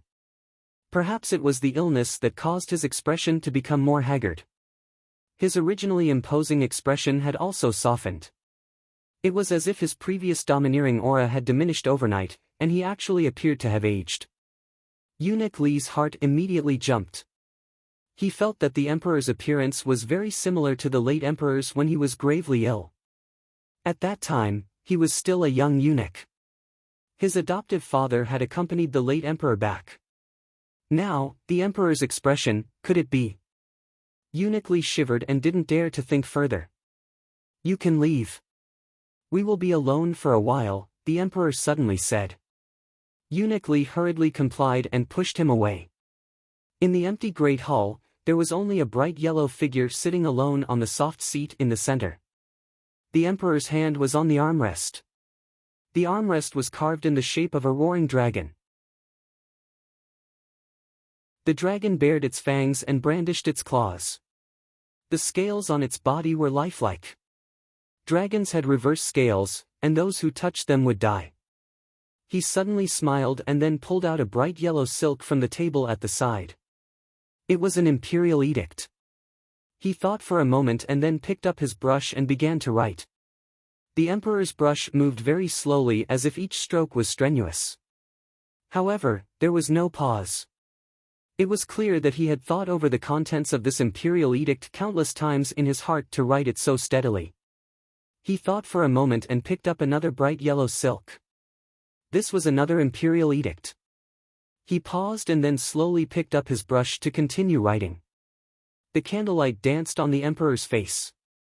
His face, which had appeared a bit gray because of his illness, was illuminated very brightly by the candlelight. It was like the final radiance of a dying person, setting off his spirit. For a moment, it was as if he had returned to his youth. Finally, this imperial edict was finished. He slowly raised his hand, picked up the imperial seal at the side, pressed it on an imperial edict, and then raised it, as if he wanted to catch his breath. His fingers unconsciously stroked the dragon head on the imperial seal, his gaze becoming somewhat hazy in an instant, his mouth even began to hum a country song of unknown origin. In the spring of the second month, little brother goes to Water Bay City. Io, whose wife is called Chosheng. After going around and around, he wants to enter the house. It was a bit abrupt for such a rural opera to suddenly start playing in this grand hall. However, the emperor's expression gradually relaxed. He sang slowly and looked at the empty hall in front of him. It was as if he could see through the void the charming young girl carrying a medicine chest walking along the country road. As he sang, he suddenly began to cough heavily. The song stopped abruptly and he was lost in thought as he looked at the bloodstains on by one. After a moment, the emperor slowly closed his eyes and pressed the royal seal heavily on another imperial edict. Dong, by the time Jane Eyre returned to the manor, it was already dark. He had just walked into the courtyard when he saw a person standing under a tree. That person also saw him and skipped over. It was Dewdrop. Dewdrop saw him and said, "You weren't here when I looked for you this afternoon. Did you go out on a mission?" Jane Eyre paused and then nodded instinctively. "Yes." "Don't tell me you went to the brothel to look for the top courtesan there again?" Dewdrop purposely asked. Jane Eyre was caught off guard by Dewdrop's question and his expression became somewhat awkward. He said, "No, I was just joking." Dewdrop waved her hand. "Why are you so nervous?" "I'm not a tigress." Jane Eyre could not help but laugh when she compared herself to a tigress. He patted her head and said, "Indeed, you are a tigress." He paused and asked, "Why did you specially come here to wait for me?" Dewdrop saw that he laughed and did not bicker with him like she usually did. She only said, "You look a little different today. You're probably tired. Go and freshen up and rest first." "I don't have anything to do, I just came to see you." Dewdrop swallowed the two words, "miss you." She had heard from Lien Xiao and Jean San that women should be more reserved. If they said everything they wanted, they would be completely dominated by men in the future. She and Jane Eyre were not married yet, so she could not flatter him. Jane Eyre smiled and did not tease her like he usually did. He only said a few words to Dewdrop to rest well and then left. As soon as Jane Eyre left, the smile on Dewdrop's face disappeared and was replaced with a puzzled expression. Dewdrop stood at the same spot and muttered to herself, "He doesn't seem to be in a good mood. Could it be that he messed up the task?" After thinking for a while, she still could not think of any reason, so she turned around and returned to her room. Jiang Yuan put down the book at the side and conveniently placed her hand on Xiao Xiao's chest. This person's body was not as cold as his appearance. It was really a big warm stove. Her hand was very warm. Xiao Xiao was caught off guard by her ice-cold hand and for a moment, he did not know whether to laugh or cry. However, he could not bear to tell her to take it out, so he only said, "Why is it so cold?" "It's a list to help Dewdrop plan a marriage." Jiang Yuan pressed her hand against his body again, "So marriage is so complicated. At that time, our marriage was completely dependent on housekeeper Lin alone. It must have been hard on him. Dewdrop's simple marriage was so complicated. At that time, she and Xiao Xiao had made it so that everyone would turn out, and the tricks involved were even more dazzling. It did not seem like much, but once she did it herself, she felt that it was very difficult to sit up." Xiao Xiao looked at her for a while and suddenly said, "I also asked about it." "What?"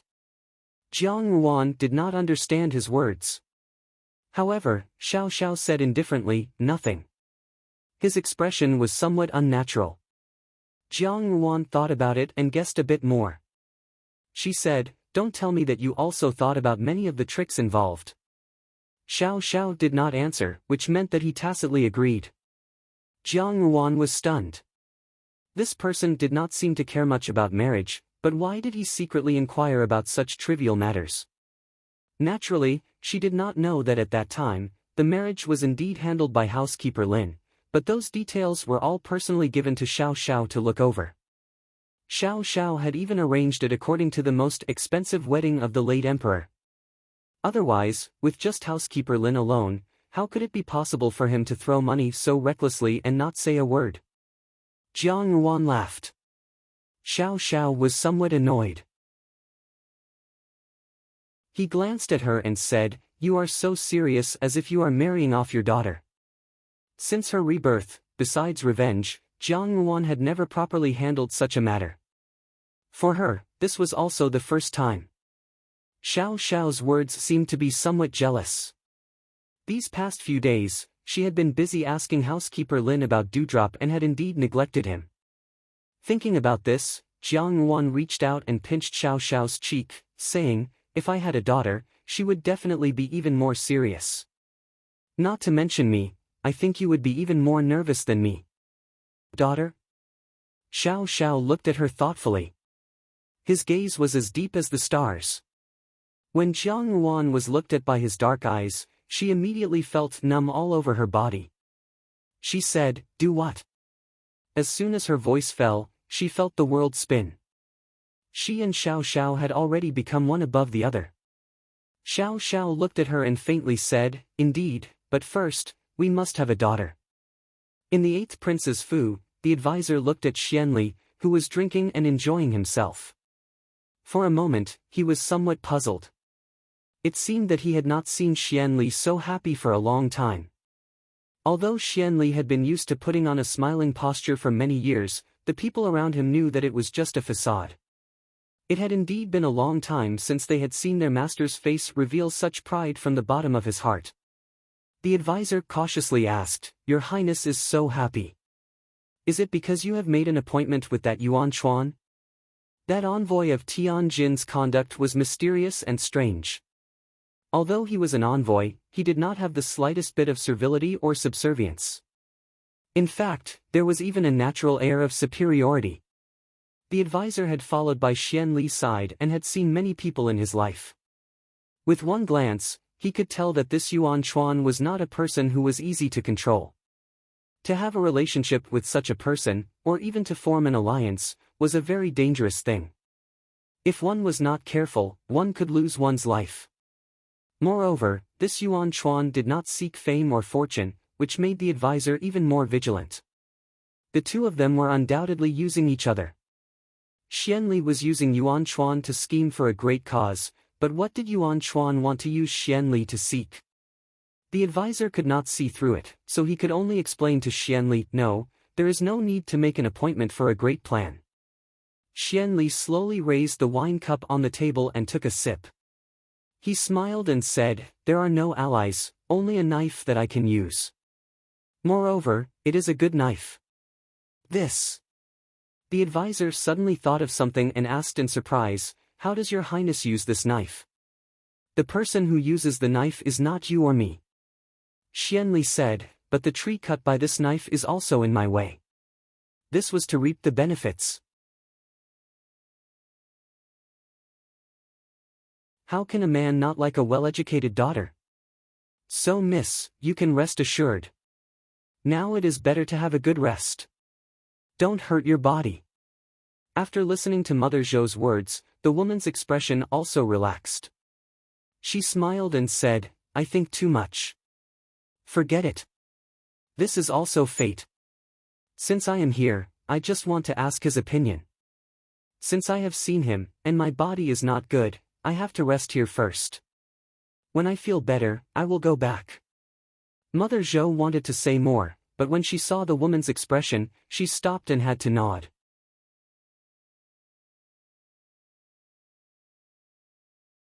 Chapter 221. These few days, Lu Zhu finally became busy. She probably realized that it was not good to let her mistress worry about such trivial matters, so she started to embroider her own dowry. After all, she was a 17 or 18-year-old girl and was looking forward to getting married. However, Jean Eyre was also very busy, but it was not because of the marriage. She did not see him in the residence all day, so Lu Zhu could only ask Jean San. Jean San only vaguely said that he did not know what Jean Eyre was busy with, and that it was probably a task assigned by her mistress. Lu Zhu then returned. However, this continued for more than 10 times, and the time that Lu Zhu saw Jean Eyre became less and less.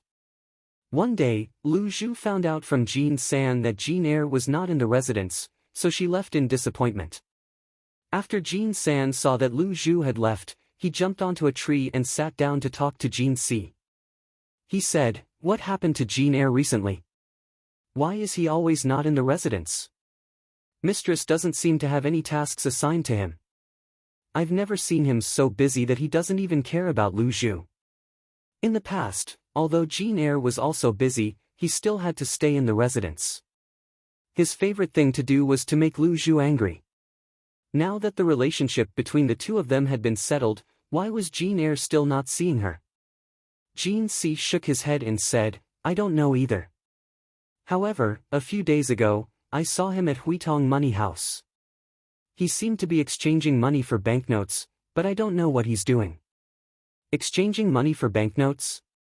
Jean San asked curiously, he doesn't lack any money, why is he exchanging money for banknotes? The embroidered uniform guards had quite a lot of money on them, at least enough to cover their daily expenses. It was strange for Jean Eyre to collect banknotes alone. Jean San thought for a while and suddenly slapped his thigh and said, I know.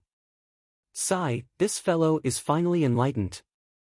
He must have finally remembered that he is also someone who is going to marry, so he must buy something for his wife.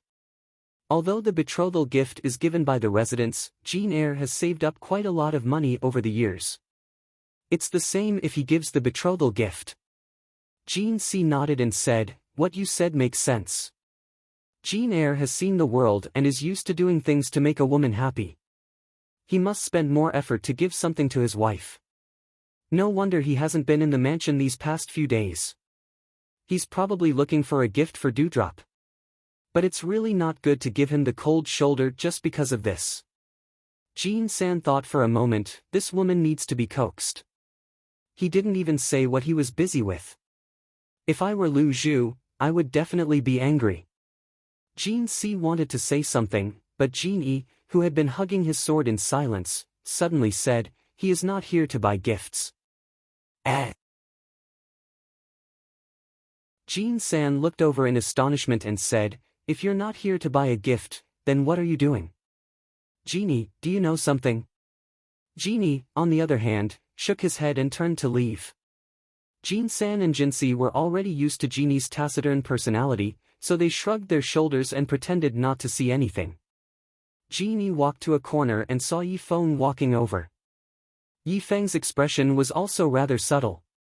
He glanced at Jean E and asked, you also know about Jean Eyre's search for a physician? Jeannie responded and hesitated for a moment before saying, I'll follow them to take a look. I've seen them too. Yi Feng interrupted him. The two of them seemed to be in a difficult situation, as if they had encountered an extremely thorny problem. Both of them were silent for a while before Yi Feng said, don't tell anyone about this first. I'll ask Jean Eyre when he returns to the residence. It would be bad if our friendship is damaged because of this. Jean E nodded in agreement. In a house in the east of the capital city, a short and plump woman stood at the door of a house. She kept wiping her hands on her apron, appearing extremely nervous.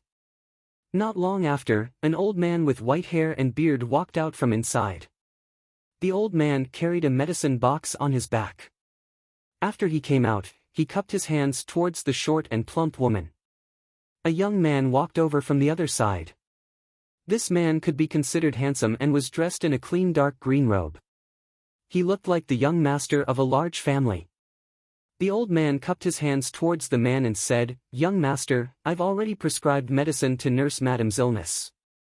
It's just that her body is already weak and she's traveled a long distance. It's best for her not to move anymore to prevent her from getting better. It's best for her to stay for a few more months. I've prescribed some medicine to strengthen her body. Later, I'll get someone to brew the medicine for Madame to consume. Don't let her worry. The man was a little embarrassed when he heard this, she's not. Then he said, forget it, thank you doctor. I'm just afraid that this illness will relapse. I'll have to trouble you a few times in the future. After saying this, he took out a silver ingot from his sleeve and placed it in the old man's palm. This is the consultation fee. This man was quite generous. Naturally, the old man had nothing else to say. He cupped his hands and left. After the old man left, the short and plump woman said, second young master, according to what the doctor said, it's best for Miss Liao to stay in the capital city for a few more days, so that, Mother Zhou, Jean Eyre smiled when he heard the words, Do you think I'll send Miss Liao out?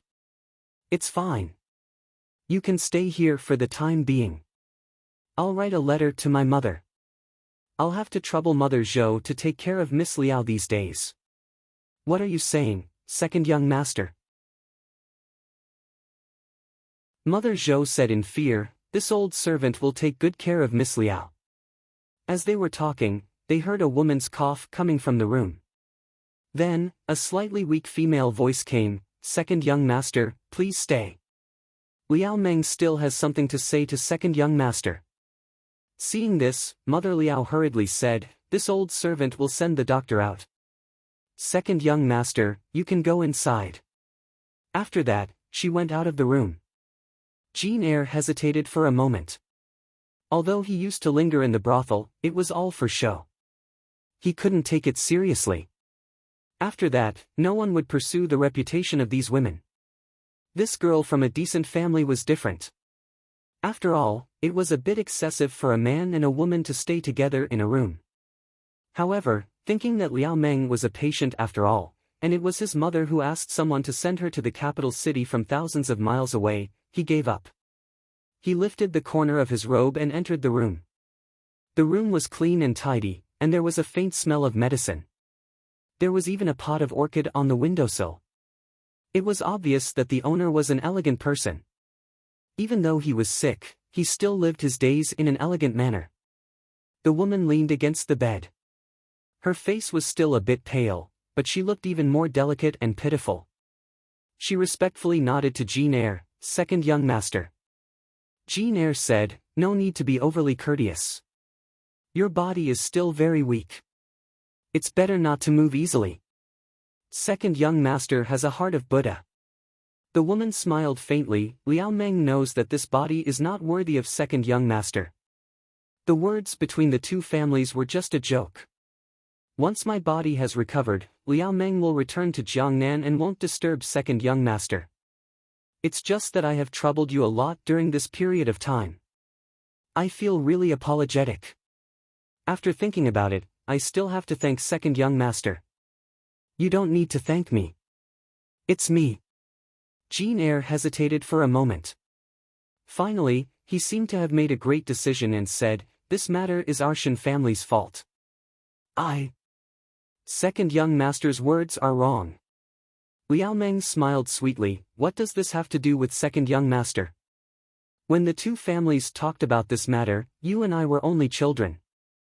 Now that my parents are no longer here, the words at that time were more of a joke and cannot be taken seriously. It's just that Zhou Mama dotes on me and wanted me to say it. Second young master must not blame her. Now that second young master already has a sweetheart, why should I be the person who breaks up a pair of affectionate ducks? So second young master must not say anything that is sorry. These words were really reasonable. If it was an ordinary woman, even if she did not make a fuss, she would still have some emotions on her face. At least, she would not be as easy to talk to as the woman in front of him. A trace of appreciation flashed through Jean Eyre's eyes. There seemed to be some gratitude and apology mixed together. It is me who has the heart of a lowly person trying to deceive the heart of a gentleman. But Miss Liao's illness has not recovered yet. At least give me a chance to find a doctor for Miss Liao. Liao Meng smiled again and the two of them talked about other topics. Jean Eyre had been following Xiao Xiao and had seen a lot of things. He also knew how to make a woman like him. Liao Meng's actions were even more unexpected. She did not have the narrow-mindedness of a woman and was also quite insightful. Moreover, her temperament was as gentle as water. The two of them actually chatted happily and did not realize that it was late. Until evening, Zhou Mama even stayed for dinner. After eating together, Jean Eyre returned to the Fu. Just as he returned to the Fu, Lu Zhu, who had finished doing embroidery, went to the kitchen to find something to eat. She happened to meet Jean Eyre and called out to him. Jean Eyre stopped and Lu Zhu walked over. She picked out 2 pieces of peony cake from the basket and handed it to him. Today, the small kitchen made new pastries. Young madam rewarded them and specially left 2 pieces for you. Eat them. Lu Zhu naturally smiled without any distractions. The peony cake emitted a special fragrance. Jean Eyre had just eaten. Zhou Mama's cooking skills were good, and she also made Jiangnan dishes that he had not eaten for a long time. Naturally, he ate a little more and could not eat the pastries. He reached out to take it and smiled. Okay, I will go back to eat it later. It's just 2 pieces of pastries. Why are you going back to eat them? Lu Zhu curled her lips and said, don't tell me that you embroidered uniform guards rarely eat peony cake. Just eat it here. If you eat it when it's cold, your stomach will feel uncomfortable. Lu Zhu had good intentions. In fact, she said it unintentionally, but she had specially left these cakes for Jean Eyre. She wanted to see Jean Eyre eat them before she would be happy. Jean Eyre frowned and begged for mercy. Great aunt, I just ate outside. I really can't eat it now. It's better to wait until I return before eating it. Since Jean Eyre had said so, Lu Zhu naturally could not force him to eat it. She only looked a little depressed, but it disappeared in a flash. She said, where did you go today? Jean Yi and the others are all in the Fu. You ran out alone and even had dinner with someone. Could it be that you were in a brothel? She was originally joking, but Jean Eyre's expression changed slightly. He immediately laughed and said, nonsense. In any case, I am someone who is going to get married. Why would I go to a brothel? No matter how beautiful the young lady is, she still has to live with the ugly wife. Upon hearing this, Lu Zhu bristled and said, who are you calling ugly? The 2 of them joked around for a while before Jean Eyre returned to his room. After Lu Zhu returned, her smile slowly disappeared. Seeing this, Lian Xiao even teased her, I heard you and Jean Eyre joking from afar. Why, can't you leave now? Lu Zhu did not speak. Lian Xiao thought that she was shy and did not pursue the matter. However, she did not notice that Lu Zhu was sitting alone in front of the bronze mirror. She stared at her palm in a daze and muttered to herself, why does it smell like orchids? The days became busier and busier. The smile on Lu Zhu's face also seemed to slowly disappear. When Jiang Yuan asked Lian Xiao about it, Lian Xiao also frowned and said, I don't know what's wrong. Recently, she has been deeply worried, but indeed, there is nothing wrong. Most likely, the problem has something to do with Jean Eyre. Tianzhu also said, Jean Eyre has been spending less time with her recently. Presumably, he is somewhat unhappy. Her own maidservants all said in unison that Lu Zhu was unhappy because she had not spent much time with Jean Eyre. Jiang Yuan did not echo their words. If one were to say that these were the emotions that people would have before they got married, she did not have them before. If one were to say that she was really too special, with Lu Zhu's carefree temperament, she would definitely not appear to have a heavy heart because of this kind of thing. With Bai Ji as an example, Jiang Yuan paid more attention to the emotions of her maidservants. However, Lu Zhu had followed her later and there was nothing wrong with her actions. When she asked her, it seemed that she was really like this because of Jean Eyre. It was not convenient for Jiang Yuan to intervene in the matters between a young man and a young woman, so she could only let them be. If there was anything special, it would be that Governor Yao of Binhai, for some reason, once again had the idea of claiming kinship with Jinying Wangfu. Previously, after being warned by Xiao Xiao, Governor Yao had also given up on this idea. Recently, however, he had started to be active frequently. Naturally, he did not directly come to Jinying Wangfu to send an invitation, but he also understood the principle of using a roundabout way to save the country. Unexpectedly, he sent an invitation to Guanliang Han, Mo Tsong and the others. Xiao Xiao could reject Governor Yao's invitation without any misgivings, but Guanliang Han and Mo Tsong could not. Firstly, they were all colleagues of the imperial court. Secondly, Guanliang Han and Governor Yao had quite a lot of common topics on certain matters. They were all martial arts people who had fought hard battles. The Yao family was ready to make trouble, but Jiang Yuan did not pay any attention to them. After she was done with Lu Zhu's matter, she was busy looking at Xian Pei's faction in the imperial court. Now, sooner or later, Xian Li would point his spear at Xian Pei. Whether Xian Pei was willing or not, he had already been involved in this struggle for power. Now, she could only rely on her memories from her past life to help Xian Pei select people to ensure Xian Pei's temporary safety. Xiao Xiao was even busier than she was. He had heard from Jin Si that the people of Nanjiang had already appeared in many places in the capital. It was unknown what the people of Nanjiang hiding in the capital were planning to do after changing their appearances. What he was afraid of was that they would sneak into the palace and collude with the imperial court. In reality, it was already an indisputable fact that the people of Nanjiang were colluding with the people of the imperial court. Jiang Ruan was also well aware of who that person was. However, as of now, there was no evidence and it was not good to beat the grass and alert the snake. She could only take one step at a time. Now that the enemy was in the dark and she was in the light, there were many inconveniences. When the night was dark, Jin Er finally returned to the Fu under the light of a lantern. Lu Zhu was sitting in the room.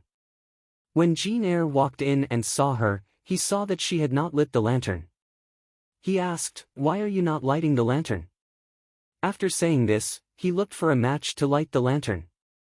Jin Er, without waiting for him to find a match, Lu Zhu interrupted him and said, "Do you not want to marry me? What are you thinking about?" Jin Er was somewhat incredulous and had forgotten to light the lantern. He asked, "Why are you throwing a tantrum again? These days, you leave early and return late, so I have not been able to see you. Whenever you return, the time we talk has become especially rare. It's even worse than when I had just arrived at the Fu. You are always impatient, you. Great aunt, I've said it before. Master has given me a mission during the day and I can't accompany you all the time. I'm already very tired during the day and I don't want to listen to your unreasonable pestering." Jin Er frowned. It was unknown whether it was because he was really tired, but his brows were tightly knitted and his tone was not as gentle as before. I'm pestering. Lu Zhu's voice also became louder. She seemed to realize this herself and took a deep breath before she said, "I do not want to talk to you about this. I am not a fool. You are lying. The son-in-law did not give you any task. I have already asked Jin-san." Her expression could not be seen clearly in the darkness, but Jin Er could not help but feel his heart tighten. For some reason, he felt that Lu Zhu's eyes were staring at him, causing him to feel uneasy. "No, listen to me." Jin Er wanted to say something else but Lu Zhu interrupted him and asked, "Jin Er, do you have someone outside?" Jin Er was stunned and immediately said angrily, "What nonsense are you spouting? You know best whether I am spouting nonsense or not." Lu Zhu's voice involuntarily became louder. She said, "You have not let me down. I have already said that I do not. Don't use this as a pretext to make a fuss." Jin Er had always treated women kindly. This was the first time he had spoken so harshly to Lu Zhu. The impatience in his tone made him seem like a completely different person from his usual self. Lu Zhu was not to be outdone and said angrily, "I use this as a pretext to make a fuss. Jin Er, don't treat everyone as idiots. Do you think it is fun to tease me? Although I am a servant girl, I cannot allow myself to be humiliated like this. If you regret it, you can tell His Highness to cancel this marriage. I, Lu Zhu, will definitely not object. I am not the kind of person who begs and pesters." Jin Er stood up abruptly. He could no longer suppress the anger in his voice as he said, "Cancel? You say it so lightly. What kind of person do you think I am? Get lost." Lu Zhu scolded and reached out to push him. However, there was no electric light in the room. She almost fell down when she pushed him. Immediately after, Jin Er snorted and turned to walk out of the door. He slammed the door shut fiercely. There was no sound in the room for a long time. After a long time, the door was pushed open and Lian Xiao's voice sounded, "Why didn't you light the lamp? It's so dark." She took out a match and lit the oil lamp. Only then did she see that there was someone sitting in the room. She said in a daze, "You are in the room. Why didn't you light the lamp? Ah! Lian Xiao cried out in surprise. She saw Lu Zhu, who was supposed to be cheerful, sitting in a daze in the room. Her face was full of tears and her eyes were red from crying. Outside the window, there seemed to be a figure silently fighting for a long time. He seemed to hesitate for a while and then walked away. In the courtyard on the other side, Zhou Mama looked at the girl in front of her, who looked much better than before. She said in surprise, "Can Miss really succeed by doing this? That second young master has never been a soft-hearted person." "Don't worry." Liao Meng also smiled, "Men are all the same. They don't like noisy women. But women are very sensitive. After a while, there will always be a gap between two people."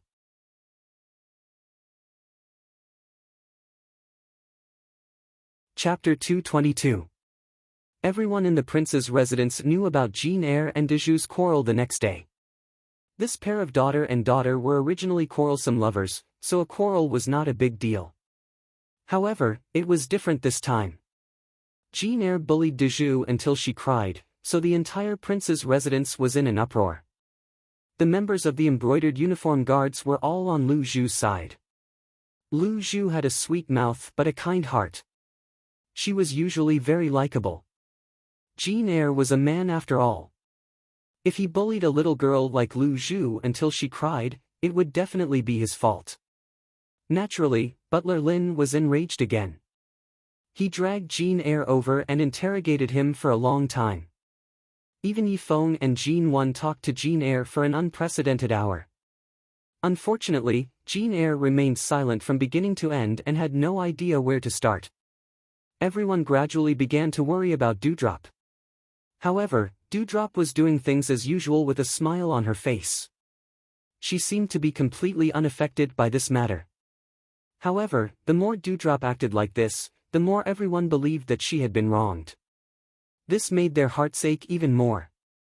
Although Jiang Yuan did not like what Jean Eyre had said, it was indeed not appropriate for her to intervene in the affairs of her own subordinates. Lu Zhu had also repeatedly expressed that she did not need to worry about this matter. Jiang Yuan did not know what else to say. That afternoon, Lu Zhu came over to discuss some matters with Jiang Yuan. Auntie Zhang, who was in charge of purchasing, had left the Fu to look after her daughter-in-law, who was in charge of purchasing, as her daughter-in-law was pregnant and the fetus was affected. Thus, Lu Zhu wanted to personally go shopping. Seeing this, Lian Xiao said, yes, Nubi also wants to buy some things. Why don't Nubi go with Lu Zhu? Later on, we can also buy some snacks from Jade Zhai for young madam. Tianzhu glanced at Dewdrop and did not speak. Jiang Yuan understood. She thought that if she let Dewdrop and Lian Xiao go out, perhaps Dewdrop's mood would be better, so she agreed. After Lu Zhu and Lian Xiao left, Jiang Yuan looked at the account book in front of her and suddenly asked Tianzhu, who was standing to one side, what happened to Jean Eyre? Tianzhu was slightly taken aback, and then a slightly embarrassed expression appeared on her face. I don't know either. You don't know either? Jiang Yuan was somewhat flabbergasted. She immediately lowered her head and looked at the teacup in front of her as if deep in thought. This is rather strange. The streets of the capital were still very lively. The festivities brought about by the new year had not yet subsided. Some of the shops had not taken down their red lanterns, probably for good luck. In order to sell more things during this bustling time, the street vendors brought out countless novelty gadgets. Lian Xiao and Lu Zhu were maidservants of the Wang Fu, so Jiang Yuan did not have a rule that forbade them from going out. However, there were many matters to attend to on a daily basis. Occasionally, they would go out to the palace or to other mansions. Most of the time, they would take a horse carriage. It was rare for them to have the opportunity to casually walk on the main street. What's more, on the surface, it was a purchase, but in fact, everyone knew that this was a special opportunity for Dewdrop to relax. Hence, Lian Xiao was not in a hurry to go to the shop to buy clothes. Instead, she pulled Lu Zhu along as they strolled leisurely on the street. Ever since Lu Zhu and Jean Eyre quarreled, Jean Eyre did not apologize to Lu Zhu. Instead, the two of them continued to fight coldly. This was very unusual. Although Lu Zhu did not say it, anyone with a discerning eye would know that Lu Zhu was definitely very upset.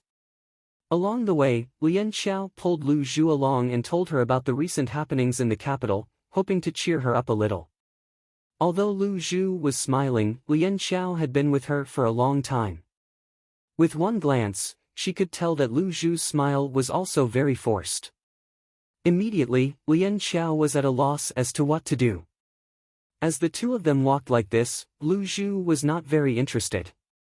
This was very rare for her, who was usually the most interested in novelty. Lian Xiao accompanied her in her sadness, but she could not help. Just when she was at a loss of what to do, she inadvertently saw a shop that sold sugar figurines. She pulled Lu Zhu with a smile and said, "Look, there's a shop selling sugar figurines. Let's go take a look."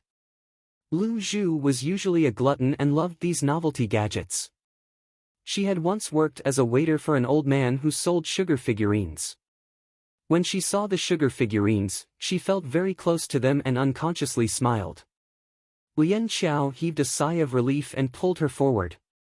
Sure enough, they saw a straw pillar in front of the person who set up the stall. On top of the pillar, there were all kinds of lifelike sugar figurines of various sizes.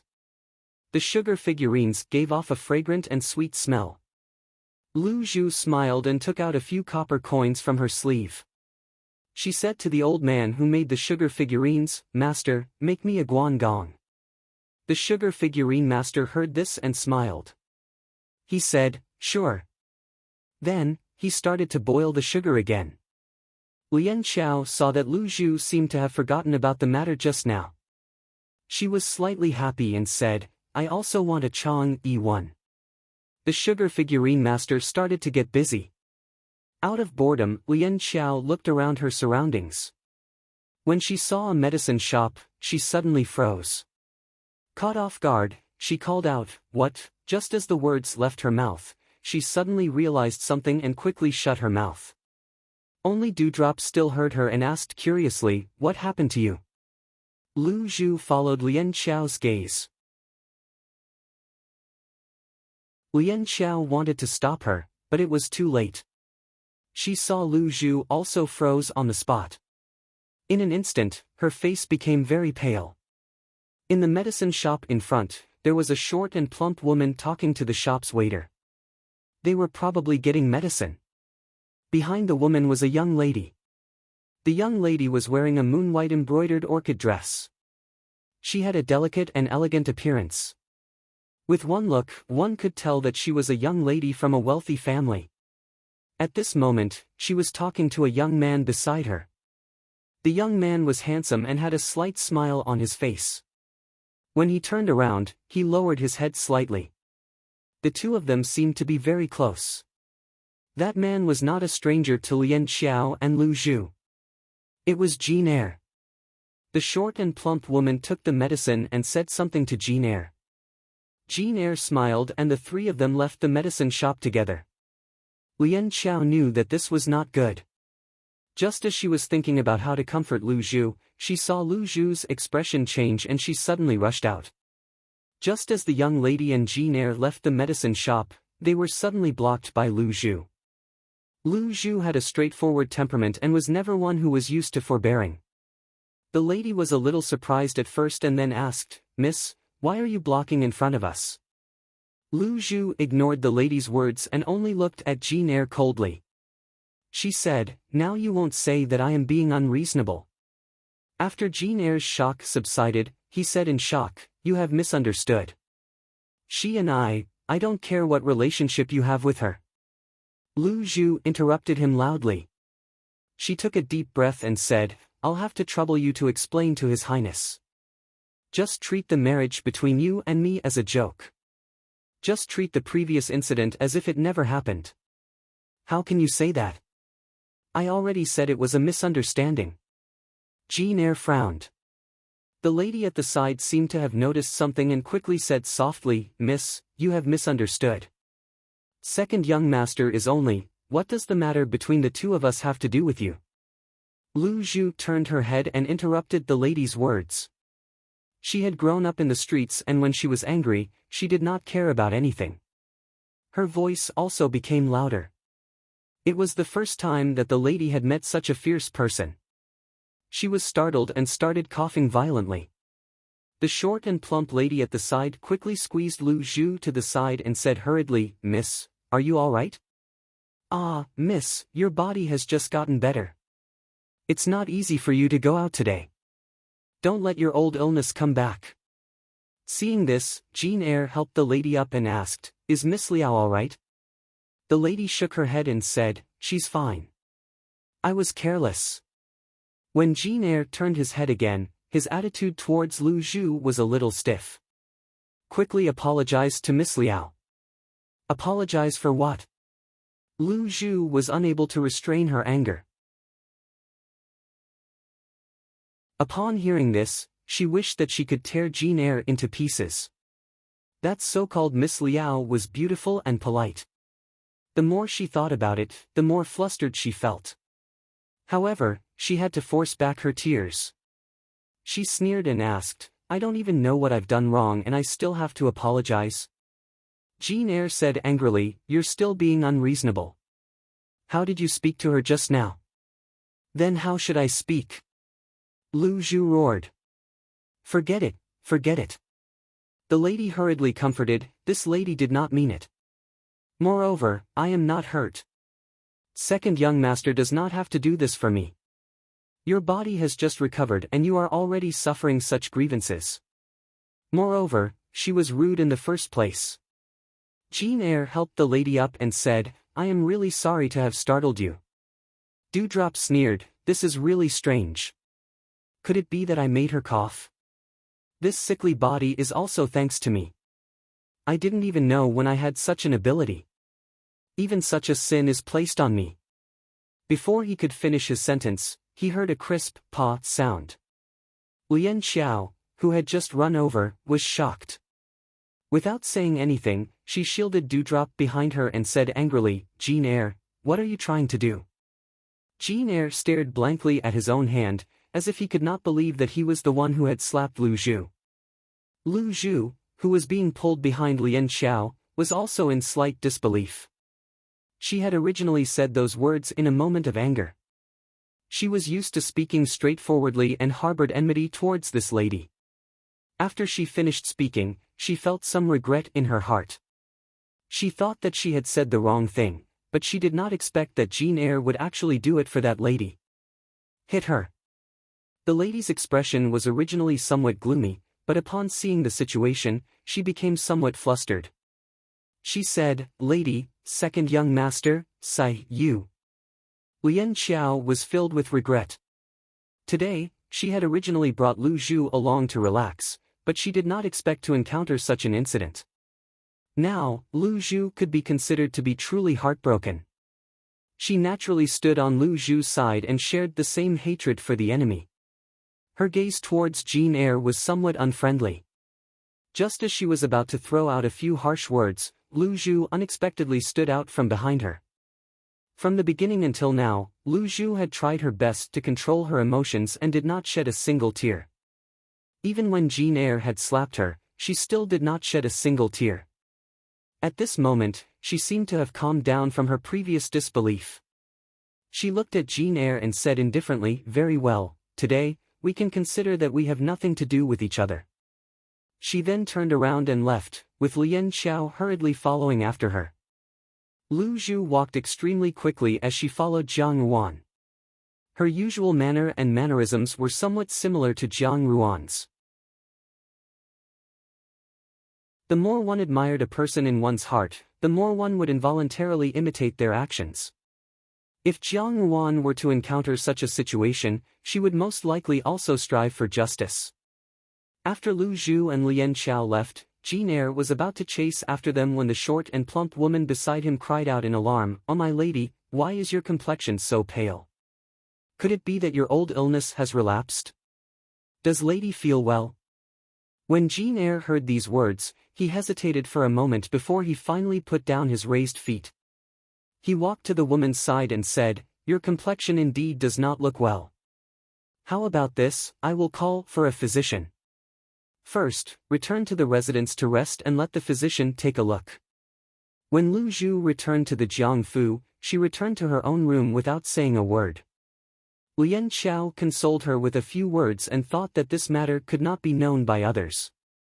After all, there could be some misunderstanding. However, she should still inform Jiang Yuan, so she went to the study on her own. Jiang Yuan was in the middle of giving instructions to Tian Zhu when she saw that Lian Xiao had returned. She said, "Why are you back so early?" Since she had sent the two of them out to relieve their boredom, there was absolutely no reason for them to return so quickly. Lian Xiao was both embarrassed and angry. Before Lu Zhu could voice her grievances, she said, "Young Furen, Nubi was unable to complete the task of purchasing." Jiang Yuan looked at her and asked, "What happened?" Lian Xiao had a bellyful of pent-up anger, so she immediately recounted the sequence of events. Previously, when she had seen Lu Zhu and Jin Er in a cold war, Lian Xiao had thought that there must have been some misunderstanding. Perhaps Lu Zhu had wrongly accused Jin Er. However, now that she had personally witnessed Jin Er's actions, Lu Zhu could no longer stand on Jin Er's side. After she finished narrating the matter, she said, "No wonder Elder Jin Er was not in the Fu. It was clearly not some prince who had ordered him to do something." When Lu Zhu said that Jin Er had someone outside, Nubi did not believe her. Now, it is clear that Jin Er had long been hiding a mistress outside. Bah, what a waste of such a good lady like Lu Zhu. After Jiang Yuan heard Lian Xiao finish narrating the origin of the matter, she was also somewhat surprised. She frowned and asked, "What is the background of that Miss Liao?" Lu Zhu shook her head and said, "I couldn't tell. She looked educated and reasonable, like a young lady raised by a wealthy family. I don't know why she had the face to do such a shady business, seducing a man who was already married for no reason at all."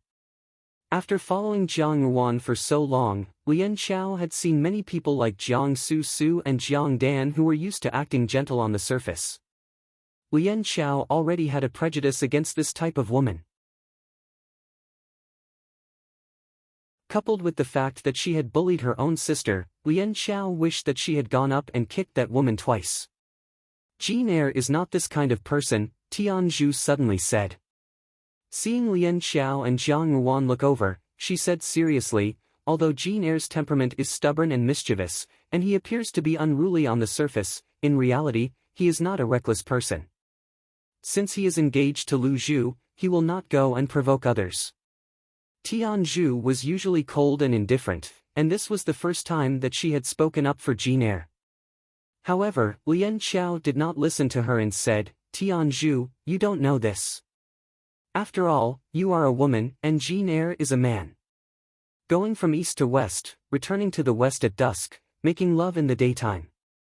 Ordinary men are unfaithful and heartless, but their way of thinking is different from that of women. Moreover, you did not see the scene today. Jin Er actually hit Lu Zhu for a woman. If it was really a misunderstanding, why would he hit his fiancée for another woman? Even if you said that there was no special relationship between the two of them, I'm afraid that no one would believe it." Lian Xiao's words were understandable, so Tian Zhu had nothing else to say. Jiang Yuan frowned. She did not lose her sense of propriety because of Lian Xiao's words. Even though she was unhappy on behalf of Lu Zhu, she still noticed that something was amiss. She said, "Why would there be another woman out of the blue? Tian Zhu, think of a way to investigate the background of that woman. She actually dared to come so brazenly to snatch people from my people. She's a little too daring." Tian Zhu complied and left. After Tian Zhu left, Lian Xiao, who was full of grievances, could not help but ask, "Miss still believes that there is nothing wrong with Jin Er. Did Lu Zhu misunderstand? But this servant still feels that that woman is very hateful. Even an ordinary woman knows to keep a distance from a man with a family. Moreover, that person looks like a daughter of a noble family and knows the rules. How could she be so casual? Since you can see that the woman has ulterior motives, how can I not see it?" Jiang Ruan's gaze darkened as she said, "She actually used this method on my people." "Very well, I also want to know who is causing trouble." She was all too familiar with this woman's methods. In her previous life in the palace, the women in the inner palace had many methods to compete for favor. These methods could not be considered very brilliant, but they almost always won. This was because men instinctively had tender feelings for the fairer sex. Once they saw the weaker party, they would definitely think of ways to take pity on them. Lu Zhu was straightforward, so it would not be advantageous to cross swords with such a woman. It would only irritate Jin Er. However, Jin Er and Lu Zhu were Jin Ningguang's people after all. Who would have the guts to pick him? Jiang Ruan lowered her eyes and calmly took a sip of tea. That night, Lian Xiao, who had been waiting to denounce Jin Er, guarded the door to Jin Er's room. Even Yi Feng, who came over to inquire, was scolded by her, causing Yi Feng to scratch his head in confusion. Unfortunately, that night, Jin Er did not return to the Fu. Lian Xiao was so angry that she almost wanted to tear Jin Er's room apart. In the end, Yi Feng tried every possible way to persuade Lian Xiao to return, but she had no choice but to give up. The next day, the weather was clear. Sunlight shone into the room through the window. It was a small room that was decorated neatly and elegantly. Although it was not very luxurious, it was still considered spacious. There was a faint fragrance of orchids in the air that made one feel comfortable. There was a man lying on the soft couch, and he was already sleeping soundly. After an unknown period of time, he woke up around the time the sunlight climbed onto his face. His clothes still carried a faint smell of alcohol. When he moved, the smell of alcohol immediately became a little stronger. Jin Er woke up the moment he opened his eyes. He sat up abruptly and saw a woman in disheveled clothes curled up in a corner of the soft couch. The woman covered her mouth, but she could not stop her soft sobs. Each sob was like a sudden clap of thunder that struck Jin Er's heart. At this moment, the door was suddenly pushed open. Zhou Mama walked in and said, "Miss, breakfast." Her voice stopped abruptly. She was stunned for a moment, as if she had been frightened. Then, she immediately turned around and ran out in silence, closing the door tightly behind her. However, the woman seemed to have finally snapped the last string in her brain. Her soft sobs suddenly became louder and she burst into tears. The dazed Jin Er came back to his senses. In his mind, there were only a few fragments from last night. He only remembered that after the Du left last night, he sent Liao Meng back to the Fu to find a doctor to take a look at her body. Later, his mood was really bad, so he went to a pub to drink. Who knew that he would be pulled back by Liao Meng midway? Liao Meng had just arrived in the capital and did not know where Jinying Wang Fu was, so she could only bring him back to the house that she temporarily lived in. After that, he did not remember what happened after that. However, right now, Jin Er looked at the wrinkled bedsheet and his heart jumped. Then, he saw the stains on the bedsheet and he could already guess what happened. "Miss Liao." He opened his mouth with difficulty. You don't have to say anything. Today, I will set off for Jiangnan. This time, we will pretend that we have never seen each other. This matter will be treated as if it never happened. Liao Meng finally stopped sobbing. After saying this, tears flowed out uncontrollably. As soon as she finished speaking, without waiting for Jin Er to reply, a figure suddenly rushed in from outside. It was no other person but Mother Zhou. As soon as she came in, she knelt straight in front of Liao Meng and cried, "Miss, why do you have to do this? If this is really the case, how do you want this old servant to explain to the deceased master and Furen?" She looked at Jin Er and kowtowed to Jin Er several times in one breath. She kowtowed so hard that her head started to bleed. Madame Zhou choked with sobs, "Second young master, this old servant is begging you. Please give our young lady a way out. After such a thing happened, how can Miss marry in the future? Even if she marries, how can she live well in other people's homes? With Mrs. Temper, if she does not say it now, I'm afraid that she will commit suicide after returning to the Fu. This old servant promised Master and Furin that I will raise Miss well. After such a thing happened, this old servant cannot absolve myself from the blame. Why don't second young master punish this old servant? This old servant is willing to use my life to exchange for Mrs. Way out. Mother Zhou, what are you saying? Liao Meng also cried. As she cried, she said, what does this matter have to do with you? Don't say such words to hurt my heart. This matter has nothing to do with second young master. This is all a misunderstanding. My miss, how is this a misunderstanding? Mother Zhou cried even sadder than Liao Meng, you are my child who was raised by me. How can this old servant not know Mrs. Temper? Second young master, this old servant is begging you. I beg you to give our miss a way out. This old servant knows that second young master has a sweetheart, but that girl has a good appearance and was raised by Wang Fei. Without second young master, she will definitely be able to marry into a good family in the future, but if our miss leaves you, how will she marry? She cannot be compared to the miss by the princess's side. It's all this old servant's fault. It's all this old servant's fault for not taking good care of her. Second young master, look at our Mississippi. She is gentle and well-educated. Second young master will definitely like her. The master and the servant cried and talked at the same time. They were fighting to take the responsibility for themselves. Jean Eyre looked at Mother Zhou and Liao Meng in front of him in a trance. His mind was in a mess. His fingers suddenly touched something on his waist. He gradually woke up. It was a small sachet that Dezhou sewed for him. There were 2 small goldfish embroidered on it. It was very delicate and cute. He paused and slowly reached out to untie the sachet. He looked at Liao Meng and took a deep breath. He closed his eyes and said, this is all my fault. I take responsibility. I will immediately explain to mother and propose marriage to the Liao family.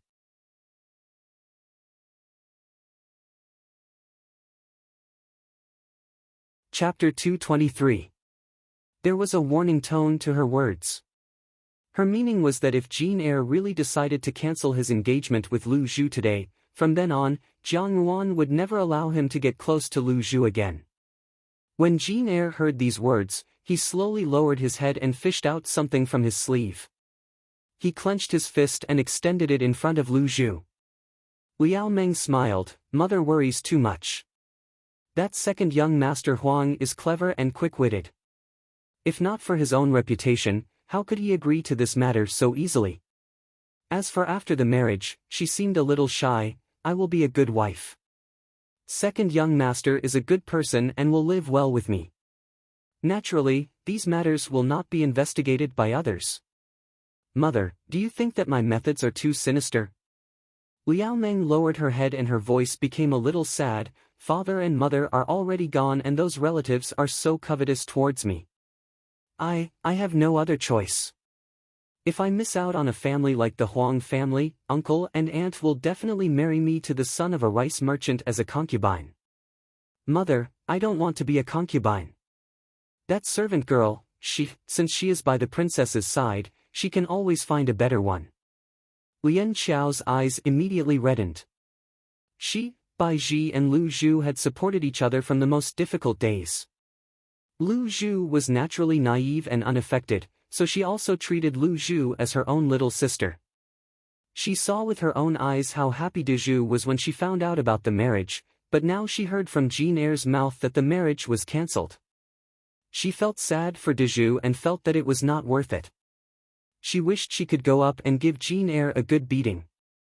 She said, "You have no conscience." Replying to young madam, "I have investigated, but..." She hesitated and heard Jiang Ruan say, "Tell me when you have." It was rare for Jiang Ruan to be so cold and stern. Clearly, the matter with Lu Zhu had made her very unhappy. Tian Zhu did not dare to hide it and immediately said it. However, this little bit of guilt was not enough to completely break the relationship between the two. Liao Meng slowly smiled and caressed the face of the woman in the bronze mirror. Does mother feel that something is wrong? Liao Meng smiled slightly. Compared to the panic in the morning, she now appeared very calm. If one looked carefully, one could even see a hint of happiness in the corners of her eyes. Young madam, this subordinate cannot marry Lu Zhu. Jin Air repeated himself. This time, his voice was firm and it rang clearly in everyone's ears. The marriage between Jin Air and Lu Zhu fell through and caused quite a storm in Jinying Wangfu. On that day, the entire Wangfu was lifeless, as if it had sunk into trouble because of this matter. No one had thought that this was just the beginning. Ever since this matter, great waves surged up one after another in Jinying Wangfu. After Jin Air and Lu Zhu left, Lian Xiao finally wiped her tears. Lu Zhu was wronged, so she cried fiercely and said, "This is too much, young mistress." On the other hand, Jin Air's expression was extremely ugly. Seeing this, Steward Lin only thought that Jin Air was feeling remorseful and guilty, so he did not know what to say. Jin Air's footsteps were swift and he left Steward Lin behind. Jin San and Jin Si surrounded him and looked at Jin Air with a baffled expression. Steward Lin sighed, "What is this all about?" Outside the door, Steward Lin and Jin San and Jin Si could not bear to watch and closed their eyes. They thought to themselves that Lian Xiao's glib tongue was really sharp. It was better not to provoke anyone but her. However, Lian Xiao's words seemed to have a different meaning. A young lady from a wealthy family? Who was she mocking? Could it be that Jin Air really had a lover outside? What's the matter? Lian Xiao stood up and asked.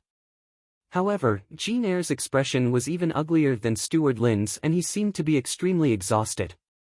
Steward Lin talked to him for almost an hour, but Jin Air's muddled gaze gradually became sober. He did not say anything and only glanced at Steward Lin before walking towards the study.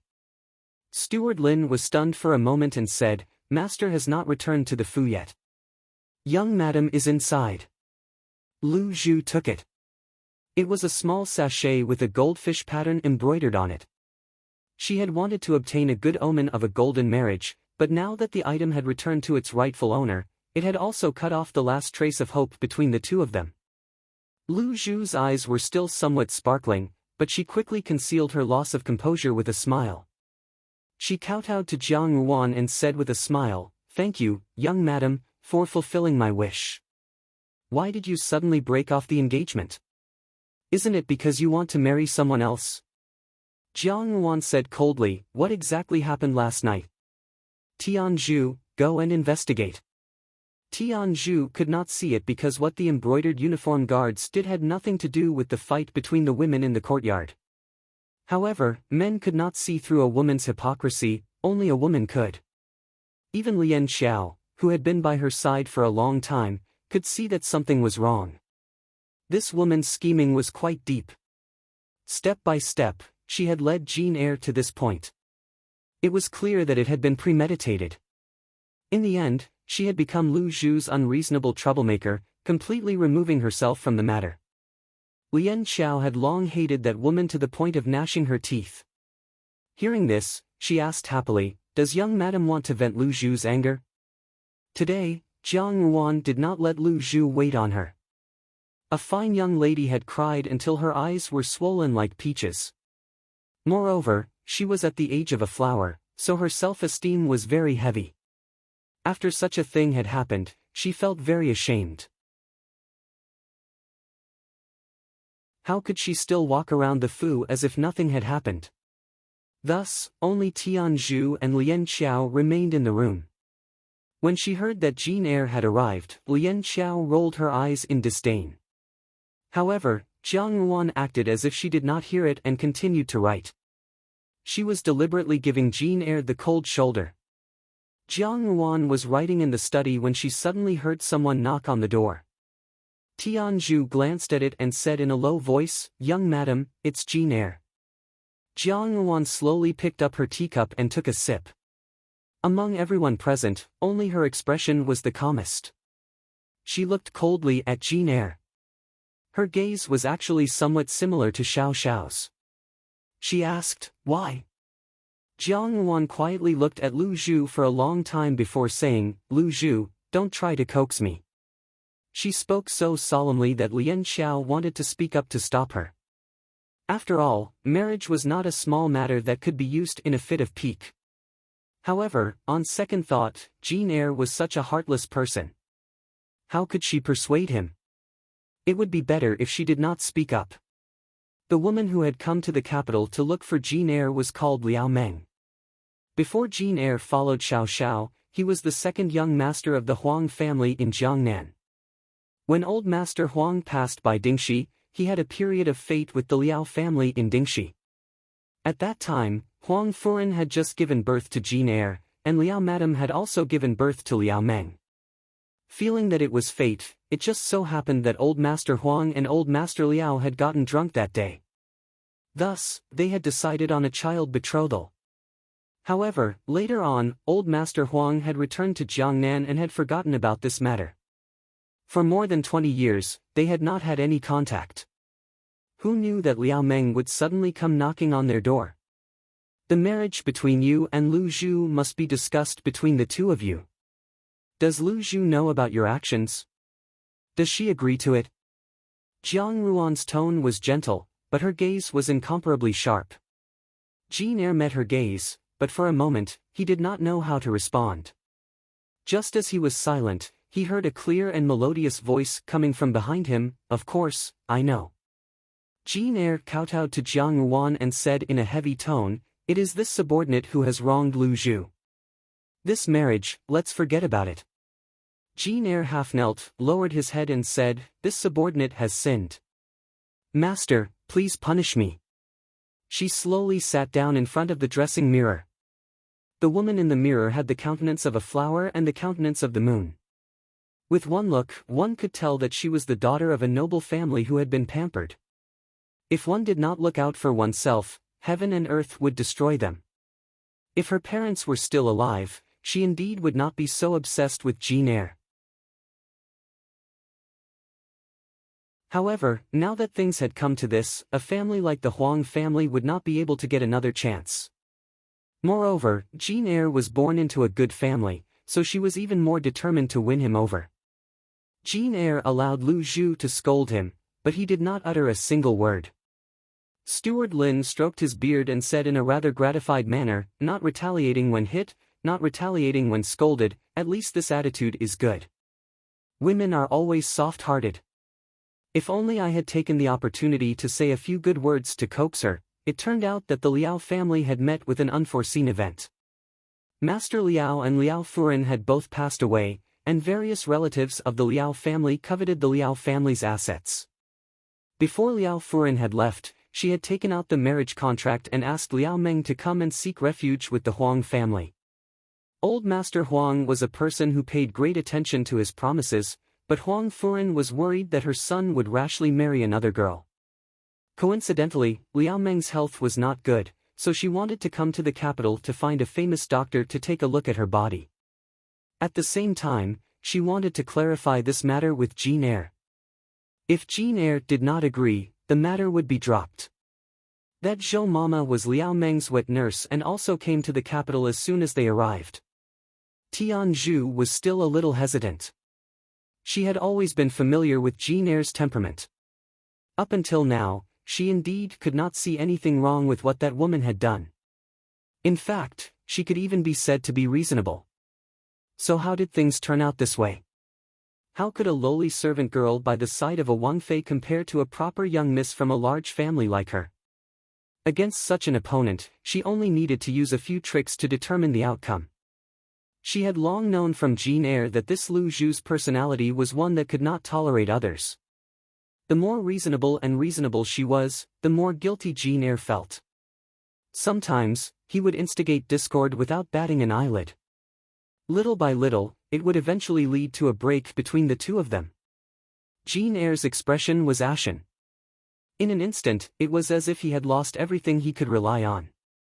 His gaze was even somewhat lifeless, and there was no trace of his usual romantic and handsome appearance. Steward Lin sighed, did not say anything, and turned to leave. Jean San and Jean Si were somewhat at a loss.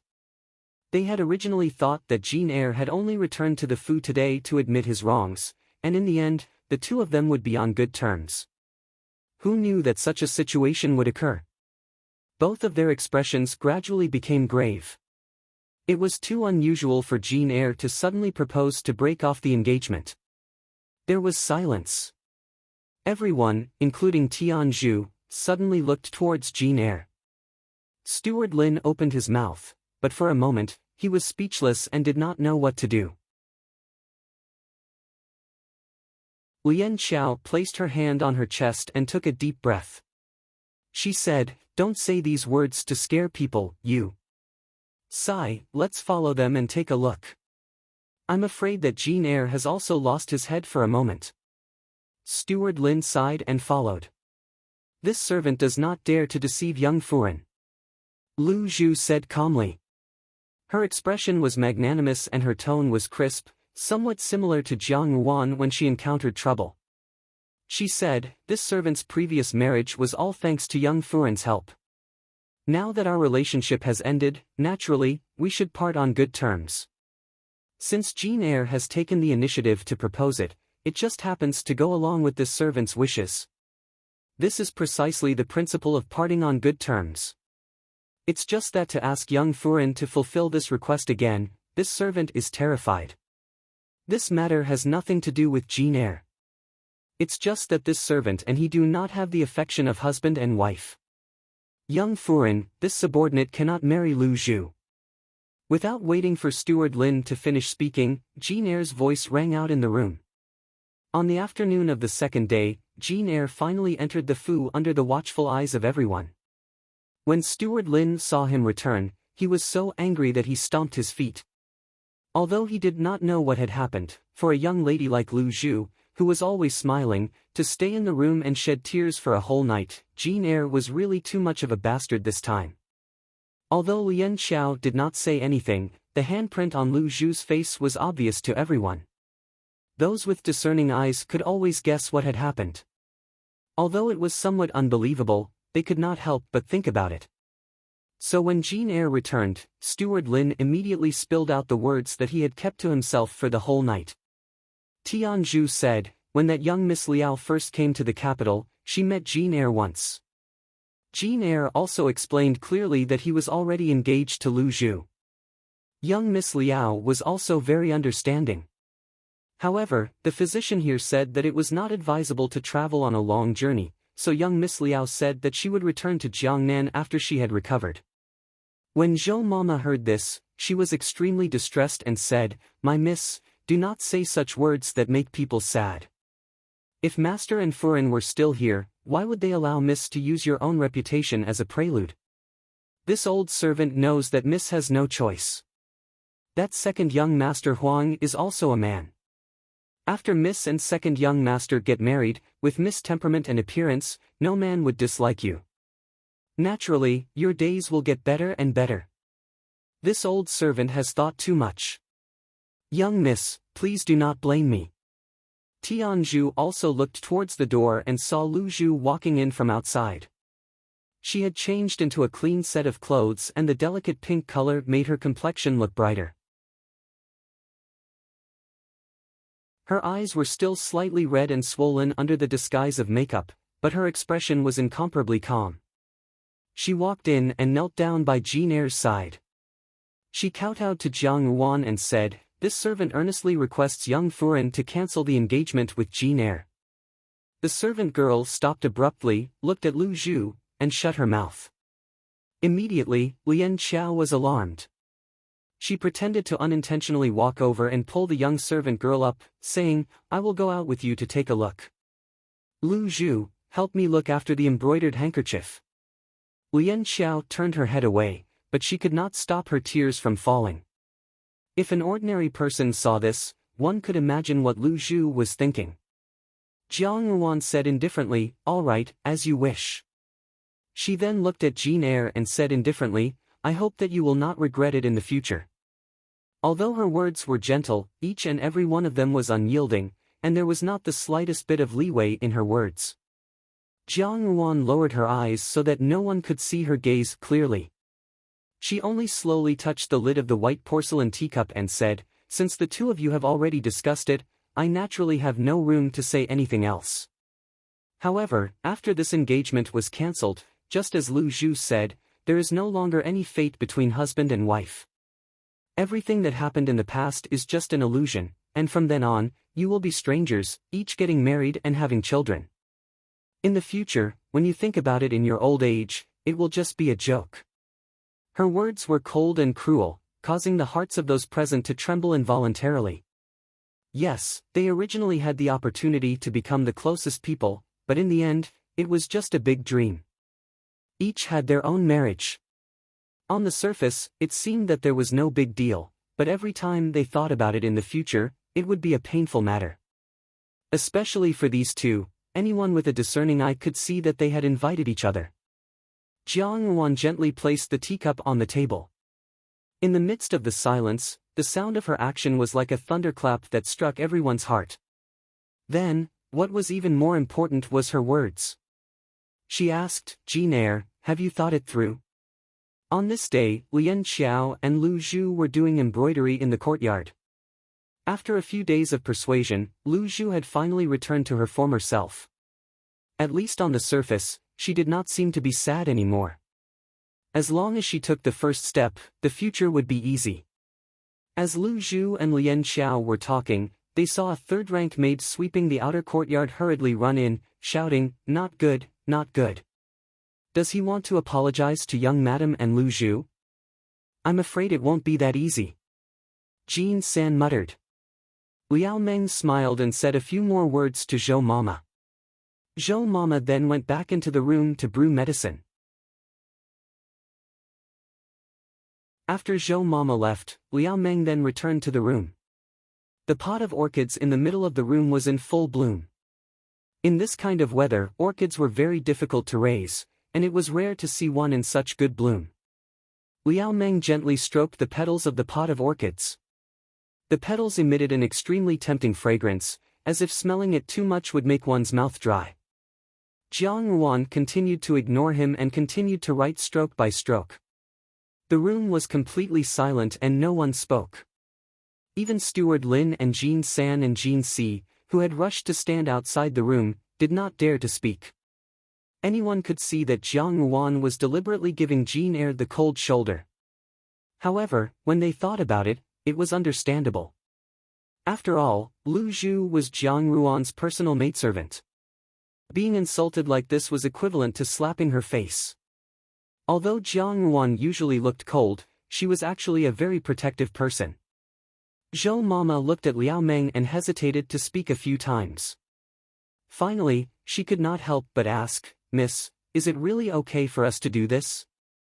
Jean San and Jean Si were already frowning, but they could not go in and speak rashly. Steward Lin, on the other hand, was so angry that he stamped his feet and kept scolding Jean Air for being a blockhead. This old servant just feels that it is too serious to tarnish Mrs. reputation.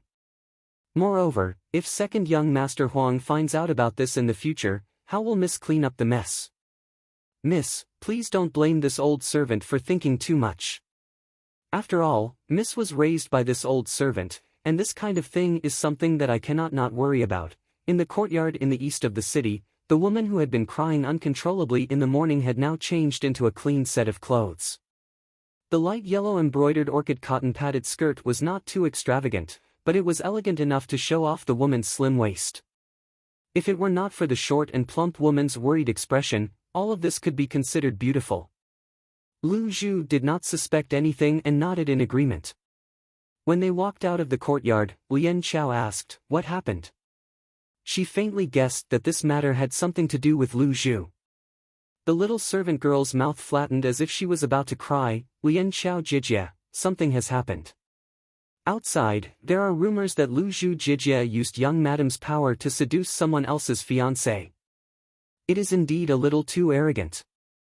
Jiang Wan looked indifferently at the corner of her sleeves and suddenly smiled. "To use these methods on my people, they are indeed not afraid of death." Such a cold tone. Jean Air maintained his half-kneeling position and said in a low voice, "Young madam, this subordinate is here regarding Lu Zhu." I do not know about Lu Zhu, only Lien Qiao knows. Jiang Ruan said indifferently. Since Jiang Ruan did not speak, Jean Eyre also could not stand up. Only when the incense in the room had burned out did Jiang Ruan put down her brush. She shook the paper to dry and placed it in an envelope before placing it to one side. She looked up at Jean Eyre and asked, "What is it?" "Don't cry." Jiang Ruan's gaze was somewhat cold.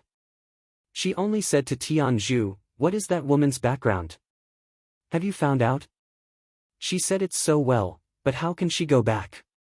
She clearly wants to snatch Lu Zhu's marriage. I think that one may know a person's face but not their heart. I don't know how blind Jean Eyre was to be blinded by this kind of person. With Jiang Ruan's approval, Lien Qiao was finally able to vent the resentment in her heart since yesterday. She immediately poured beans out of a bamboo tube and said, "What's the use of looking for Lu Zhu now? Could it be that you think that by saying a few good words, Lu Zhu will forgive you? Don't treat everyone as fools and think that every woman is dead set on you. Although Lu Zhu is not a young lady from a wealthy family, she is still a well-behaved and pure young lady. How can she be tormented by you like this? If you use the methods that you used on brothel girls on Lu Zhu, I will spit on you." In a moment of agitation, Lien Qiao recited the words that she had exchanged with the evil slaves in the early years at the residence. However, no one had expected that Jean Eyre would actually push the door open and walk in. Such a large movement would normally be overstepping his boundaries. Lien Qiao anxiously said, "You have such great guts. Young madam did not allow you to enter and you came in. What kind of rule is this? What happened to Jean Eyre?" Jean San and Jean Si had grown up together with Jean Eyre, so they had a brotherly relationship. However, even the two of them felt that what Jean Eyre had done was not right. If Jean Eyre had hit Lu Zhu, the two of them would not have believed it at first. After all, Jean Eyre had always been a person who had tender and protective feelings for the fairer sex. However, after not returning for a night and not saying anything the next day, the two of them were somewhat uncertain. Jiang Ruan usually did not scrupulously abide by etiquette and rules when dealing with servants. Moreover, Jean Eyre and the others were Xiao Xiao's trusted aides, so there was no need to be so particular. On one hand, Lien Qiao was shocked that Jean Eyre had not even followed the superficial rules. On the other hand, she wanted to stand up for Lu Zhu. However, after Jean Eyre entered the door, he did not say anything. The expression on his face could be said to be extremely ugly and there was a faint smell of alcohol on his body. Jean Eyre's footsteps did not stop as he walked towards the other side. At first, Steward Lin was a little baffled, but he immediately understood and said, "Could it be that you are going to apologize? That's good. That last Lu Zhu is after all one of young madam's people. If you bully her like this, it will also be a slap to young madam's face. It is only right for you to apologize. However, Jean Eyre, don't blame me, old Lin, for not telling you that women are very calculative. Today, you will definitely not be able to easily ask for her forgiveness.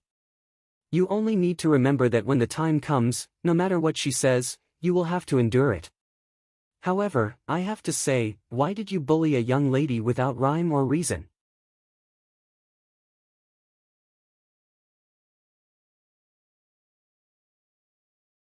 Chapter 224. These days, Jinying Wangfu had become even more depressing. It was even more desolate than before Jiang Ruan married into the family. Every servant's face always carried a bit of worry. If one did not know the reason, they would have thought that something big had happened to Jinying Wangfu.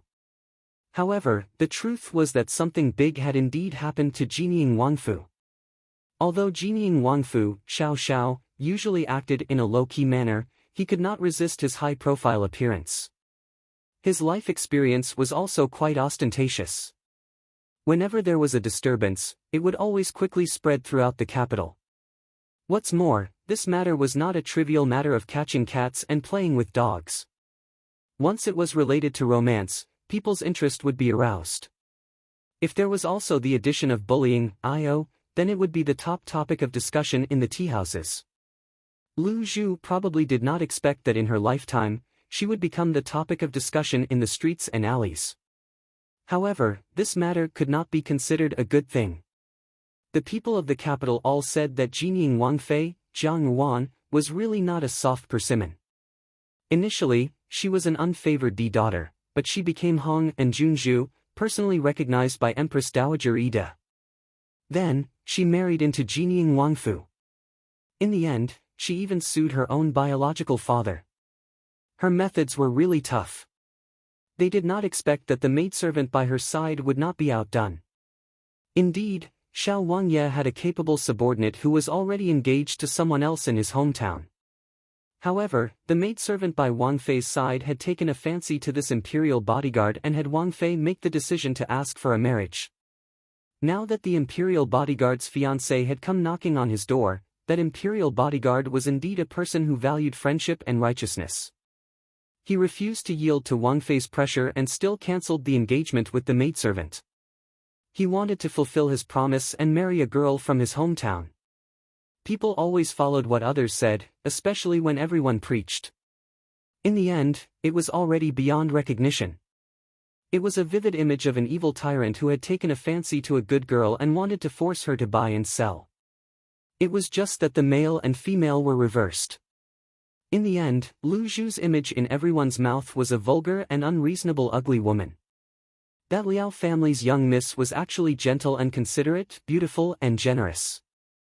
When this news spread to Jinying Palace, everyone was furious. Lu Zhu usually treated everyone very well, so she was slandered for no reason. But now, everyone in the capital was talking about this. Even if she clarified, no one would listen. If she wanted to protect her and teach those gossiping people a lesson, she really couldn't do it. When Jiang Yuan heard this, she did not say anything. She only let Tian Zhu continue to pay attention to the movements of the Liao family's young lady. As for Lu Zhu, after hearing these words, she laughed it off. Perhaps it was because the impact of this matter on her was so great that she seemed to have matured quite a bit overnight. Her actions were also much more stable. However, the originally carefree and easygoing girl had become like this. In the eyes of the crowd, it was not good to see such a scene. As for Jean Eyre, perhaps he felt that he did not have the face to see the dewdrops or something else, he became more and more unwilling to stay in the Wangfu. He also gradually became taciturn, almost becoming the second Genie. From housekeeper Lin's mouth, it seemed that he had already written a letter back to his hometown to discuss with his parents about his marriage with the Liao family's young lady. As for the details, he did not know. Lian Xiao cried out for Lu Zhu's injustice. She looked for Jean Eyre once and scolded him for having no conscience. That Liao family's young lady was also not a good person, splashing dirty water on Lu Zhu for no reason. After all, Lu Zhu was still an unmarried girl. Originally, the matter between her and Jean Eyre was only known by her own people in Jinying Palace.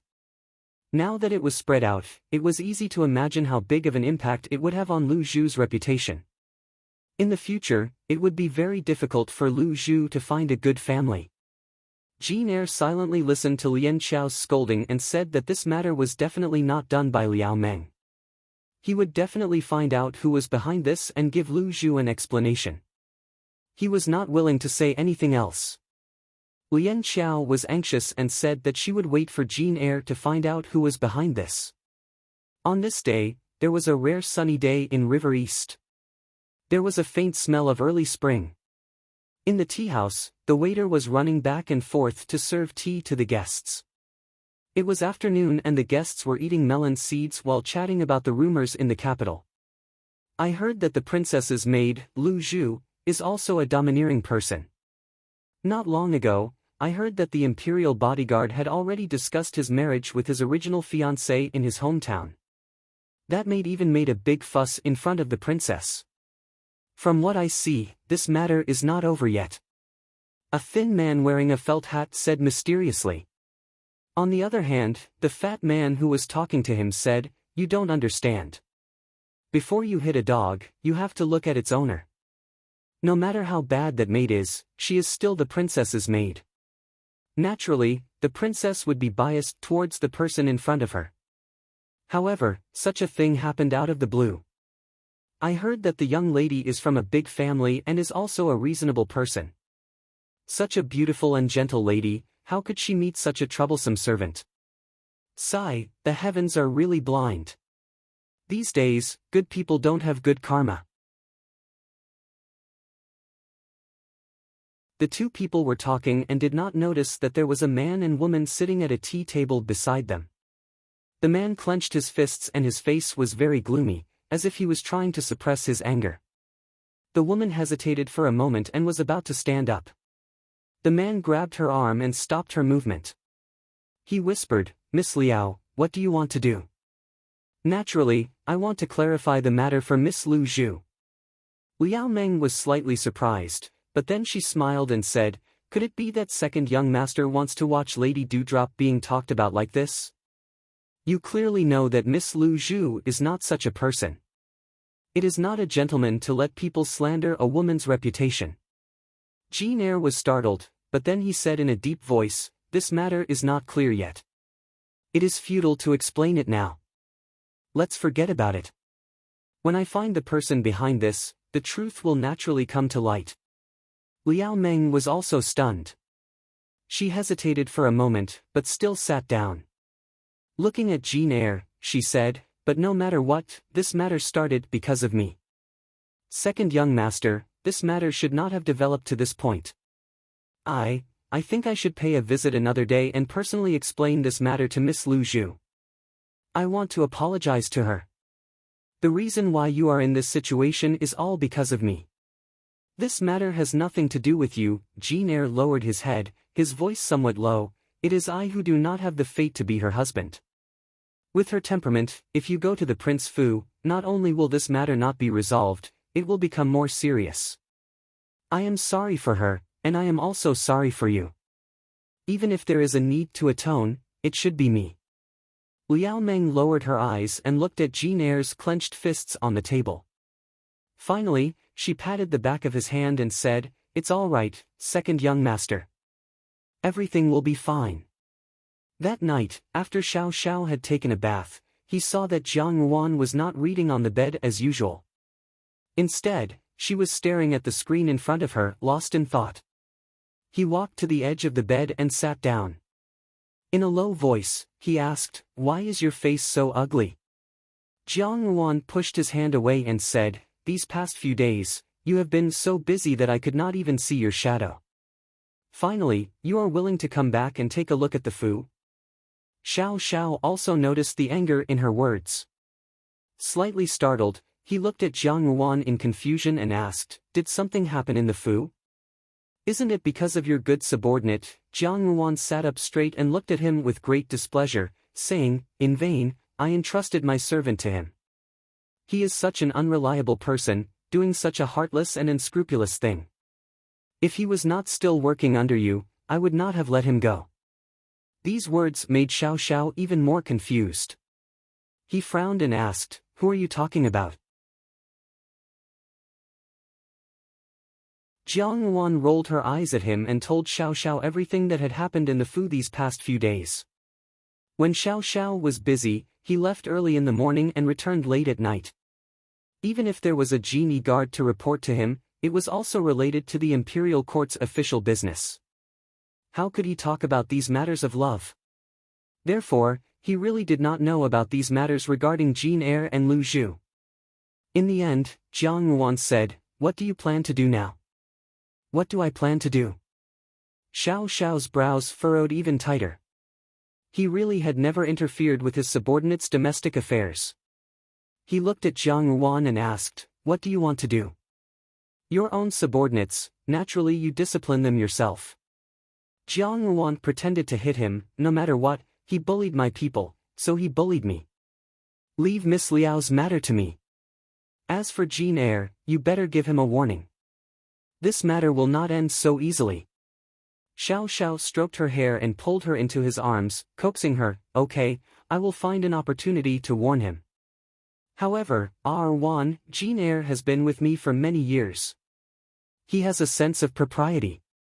Miss Liao, don't act rashly. This matter should be a misunderstanding. Jane Eyre had been with Xiao Xiao for many years. Xiao Xiao was also a protective person. Since Jane Eyre was this person, Xiao Xiao would definitely protect him. Jiang Ruan was disinclined to argue with him. However, she was still somewhat unhappy in her heart, so she said a few more words to Xiao Xiao before letting it go. However, Xiao Xiao had said that he would warn Jane Eyre on another day. Before that time arrived, another incident occurred.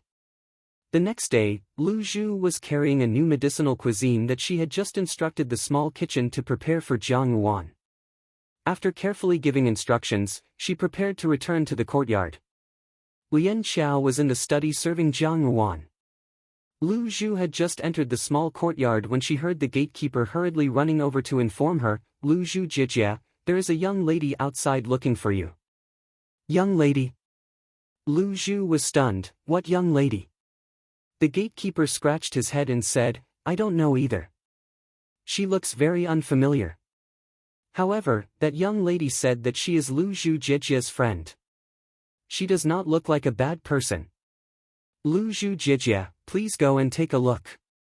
Although Lu Zhu did not know how she could be acquainted with someone in the capital, she thought that it would not be good if she was delayed by some urgent matter. Thus, she patted her skirt and said, "Okay, I will go and take a look." When she arrived at the entrance of the residence, she saw that there was indeed a lady dressed in blue standing at the entrance. She had the appearance of a willow branch swaying in the wind. Her features were elegant. Even if she had been burnt to ashes, Lu Zhu could still recognize her. She was none other than the young lady of the Liao family, Liao Meng. Although Lu Zhu looked calm on the surface these past few days, how could she not feel wronged and angry when such a big pot of dirty water was splashed on her? Originally, she had a temperament that could not bear to be wronged. These days, she was afraid that everyone would be worried, so she had to force a smile.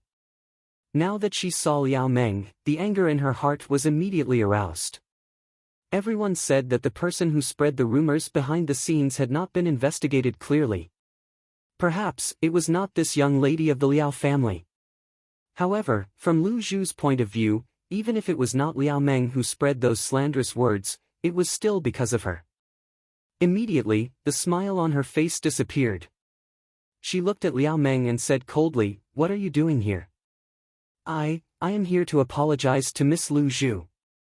Liao Meng didn't seem to expect that Lu Zhu would change her face so quickly. For a moment, she was a bit scared. However, perhaps she was a young lady from a big family, so she quickly recovered her calmness. She bowed to Lu Zhu and said, "These days, I have also heard the rumors outside. Liao Meng is deeply frightened. After all, this is all because of me. If Liao Meng had not done something wrong, Miss Lu Zhu and the second young master would still be a couple. Liao Meng. It is all Liao Meng's fault. You flatter me." Lu Zhu said coldly. Liao Meng thought for a moment, then suddenly reached out and untied her purse. She took out a thick stack of banknotes from the purse. She looked at Lu Zhu and said, "I am the one who ruined your marriage. In this life, I don't ask for your forgiveness. This banknote is the only thing I can do for you. You take it." That thick stack of banknotes was about 2 taels of silver. Lu Zhu was startled at first, but after listening to her words, she suddenly turned around. The expression on her face was already very angry. To her, this was an undisguised humiliation. Although she was a servant, in all fairness, Jiang Ruan had never treated her like other masters would treat their servants.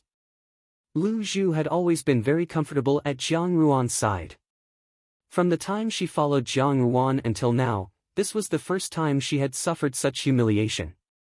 She took a deep breath, and instead of being angry, she smiled and said, "You really are a young lady from a big family. The rules of this apology are complete, but to only take out this little bit of sincerity, it is rather too stingy." Liao Meng was startled, and then said, "Miss Lu Zhu, I have come to the capital. This is all the money I have. If Miss Lu Zhu feels that it is not enough, then..." Liao Meng was stunned, and then slowly bent her knees and knelt down. A beautiful and magnanimous young lady kneeled down in front of a young lady dressed as a servant girl in front of Jinying Wangfu. The crowd could not help but think of the earlier rumors. In addition, there were already people watching from the side. Although they were not clear about what was said, but they could see that the young lady had an aggrieved expression and the servant girl was aggressive. Immediately, someone scolded, this young lady is really pitiful. This servant girl is really taking advantage of her position to bully others. How can she be so aggrieved? A good young lady has to kneel down in front of others in the middle of the street. Yes, yes, yes. I just saw that young lady, give her some money. Look at that thick stack of banknotes. This is accepting other people's money, yet she still wants them to kneel. This is really too cruel. A woman said. From what I can see, this must be the servant girl who was at Jinying Palace's Wangfei's side a few days ago. This young lady who is kneeling should be the imperial bodyguard's fiancée. Indeed, seeing once is better than hearing 100 times. This servant girl is really as unreasonable as others say. That young lady is a pitiful one. A pitiful young lady, what kind of misfortune has she caused? Standing a few meters away from the courtyard, Lian Xiao and Jiang Ruan watched from afar. These few days, Jiang Ruan had instructed that if anyone came looking for Lu Zhu, they should immediately report to her. When they heard that someone was looking for Lu Zhu, Lian Xiao and Jiang Ruan came over to take a look. As expected, they saw this scene. Lian Xiao was extremely angry. Although she could not hear what the two of them were talking about, she knew what the young lady was thinking from her actions. Now that the people outside were all pointing and gossiping about Lu Zhu would definitely not suffer in silence. Thinking of this, Lian Xiao looked at Jiang Ruan and said anxiously, "Young mistress, how long do we have to wait? This time, Lu Zhu is being bullied badly." Lian Xiao did not know why Jiang Ruan, who had already arrived, did not say a word and did not even go forward to support Lu Zhu. She only heard Jiang Ruan say faintly, "Let her remember. Lu Zhu is innocent by nature. Since this matter is unavoidable, she should use this opportunity to see some things clearly. In this world, there are some women who are cruel and ruthless. They only do evil on the surface. This kind of person is easy to deal with. However, there are some women who are used to being gentle. The more vicious the methods, the more pure and kind they appear on the surface.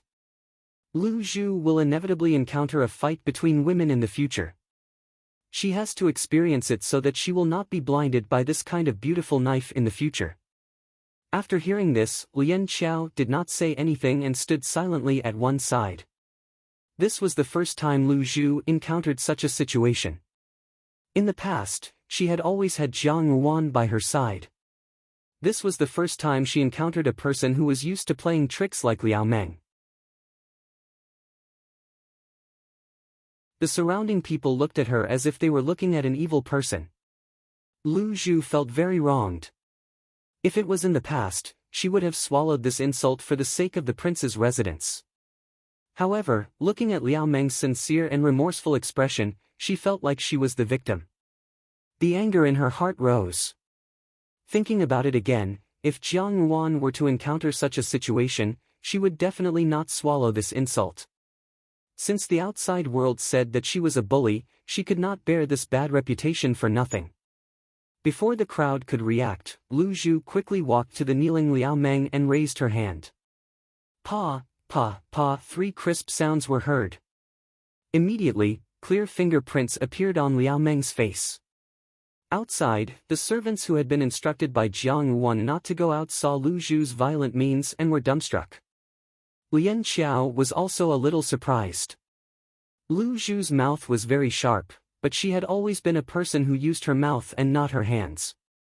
Such a delicate and pretty little girl had been slapped 3 times without even blinking her eyes, causing everyone to be dumbfounded. However, Jiang Ruan could not help but laugh. Her eyes also carried a bit of admiration. Liao Meng did not expect Lu Zhu to act so quickly. She was also stunned by Lu Zhu's slaps and forgot what she was going to do next. However, Lu Zhu looked at her and smiled. I originally thought that although this matter was caused by you, perhaps you were not a bad person. It was just a coincidence.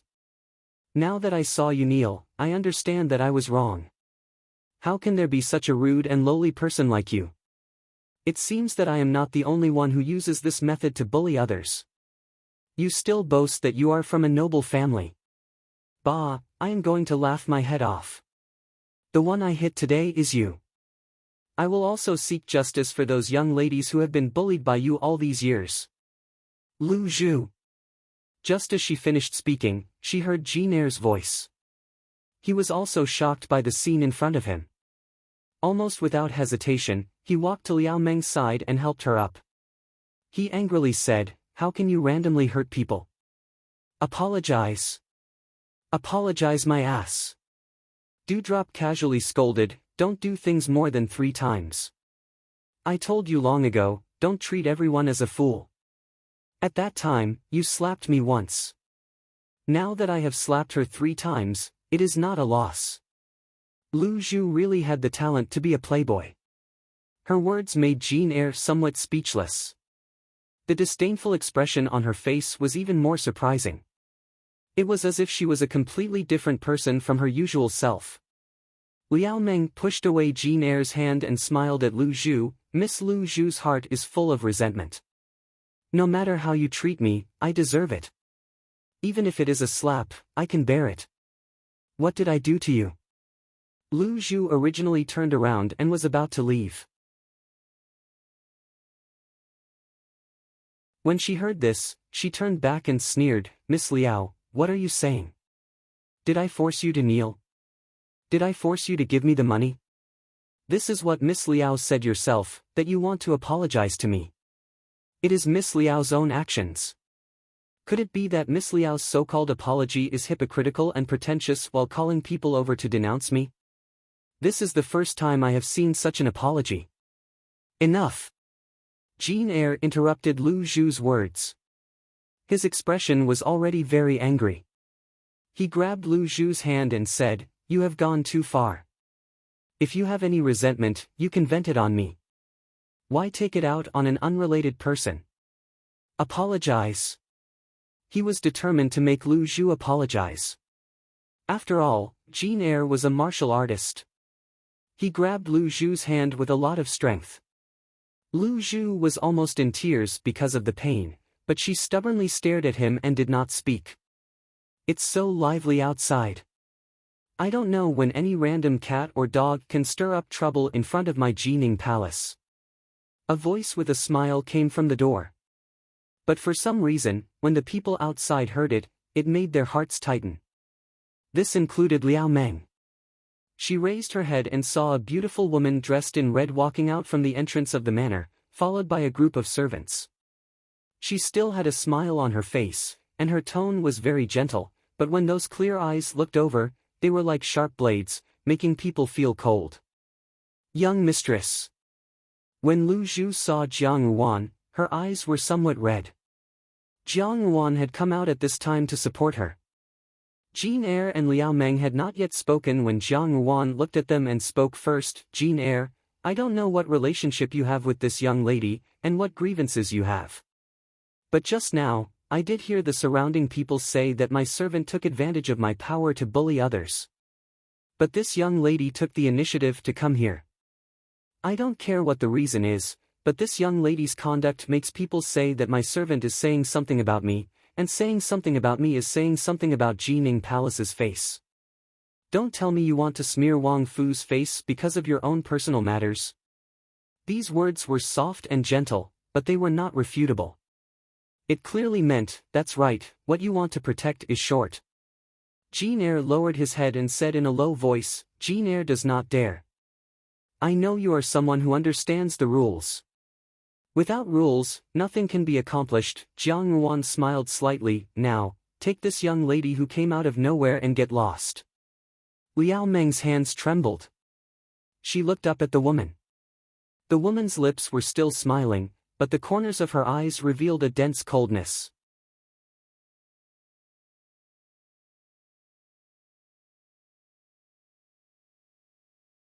Chapter 225.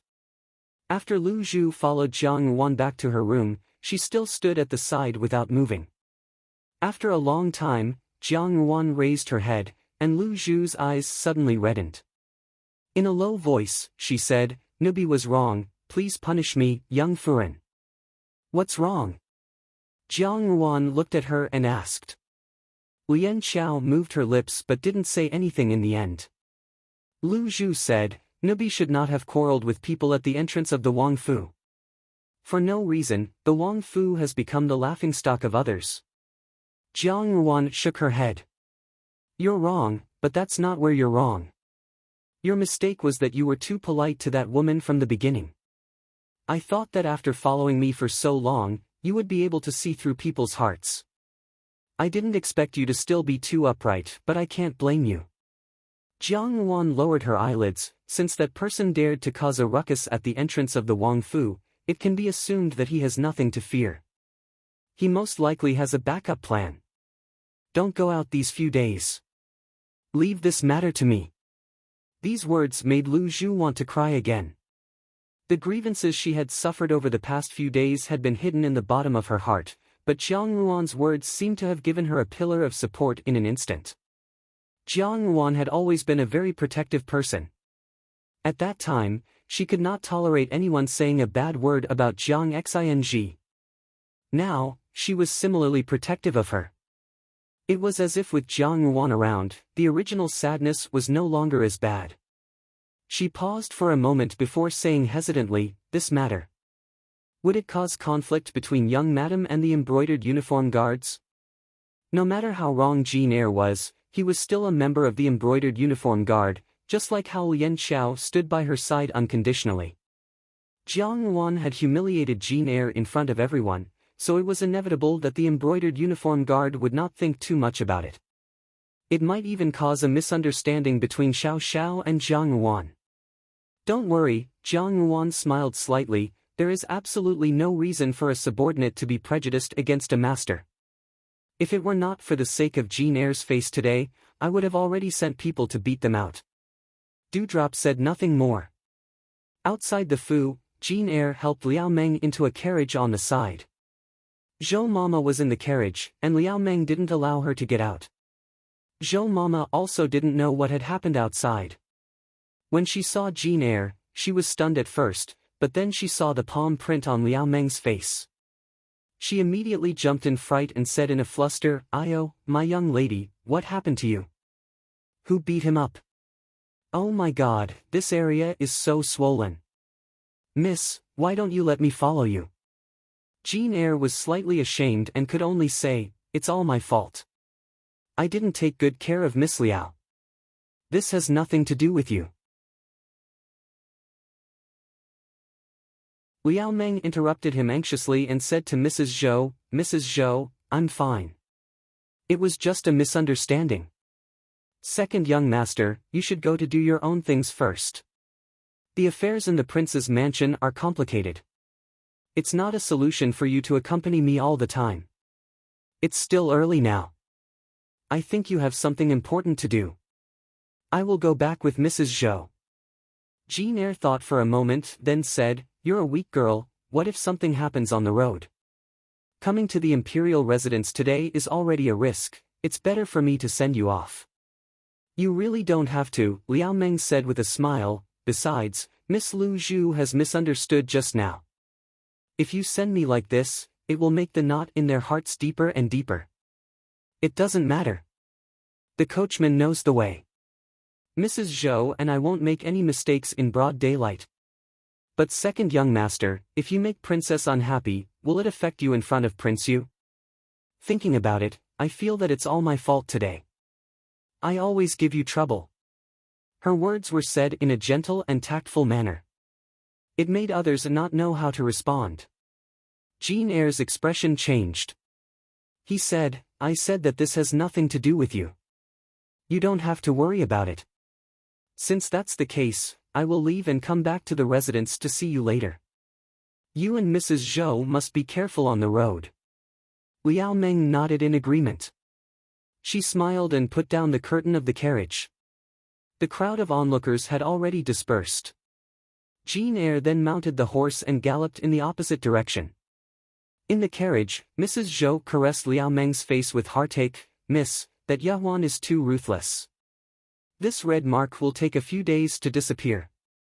She's really a ruthless person. How can second young master want such a woman?" Once her hand touched her skin, she felt a burning pain. Lu Zhu had indeed used a lot of strength. At this moment, half of Liao Meng's face was swollen and it was almost impossible to see her original face. Liao Meng gritted her teeth and said, "I didn't expect her to be such a ruthless person." Her original plan today was to target Lu Zhu. Originally, she had already put on this weak posture and played the sympathy card. A person with a shallow mind like Lu Zhu would only be at a disadvantage. However, she didn't expect that this girl, who looked honest, was actually a shrew. These 3 slaps had almost stunned her. She didn't expect that she would suffer such a loss today. However, what made Liao Meng's heart palpitate was the woman in red who walked out of the entrance of the Wang Fu. She was the current young madam of Jinying Wang Fu, Jiang Ruan. Long before she came, she had already inquired about Jiang Ruan.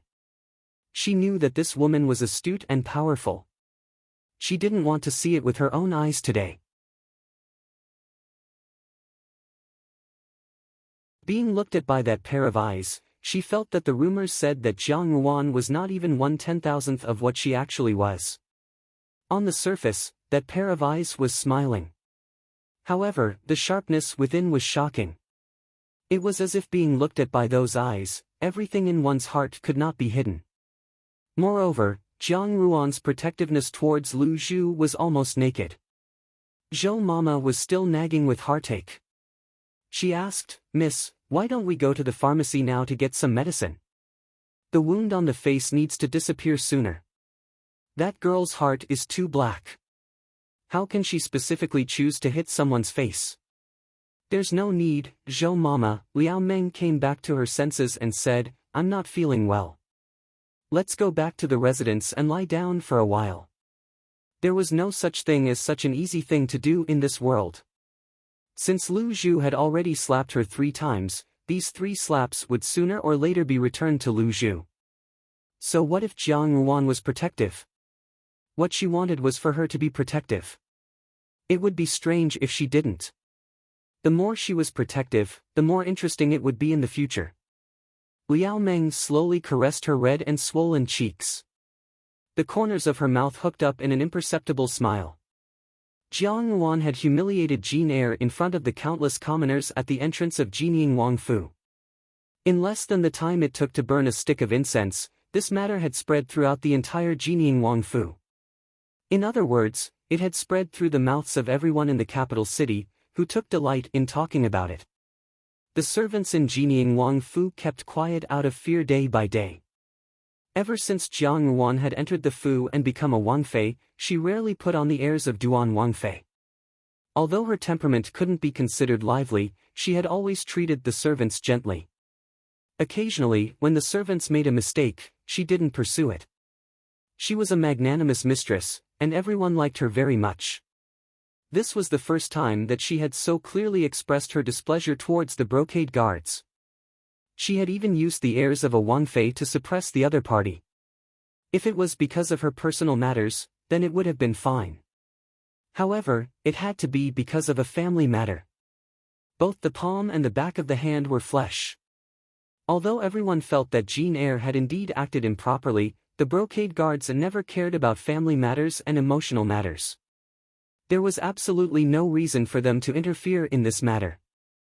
Moreover, Jean Eyre had grown up together with them, so it was impossible for them to sever their relationship. In a short period of time, the situation in the Fu had become very distinct.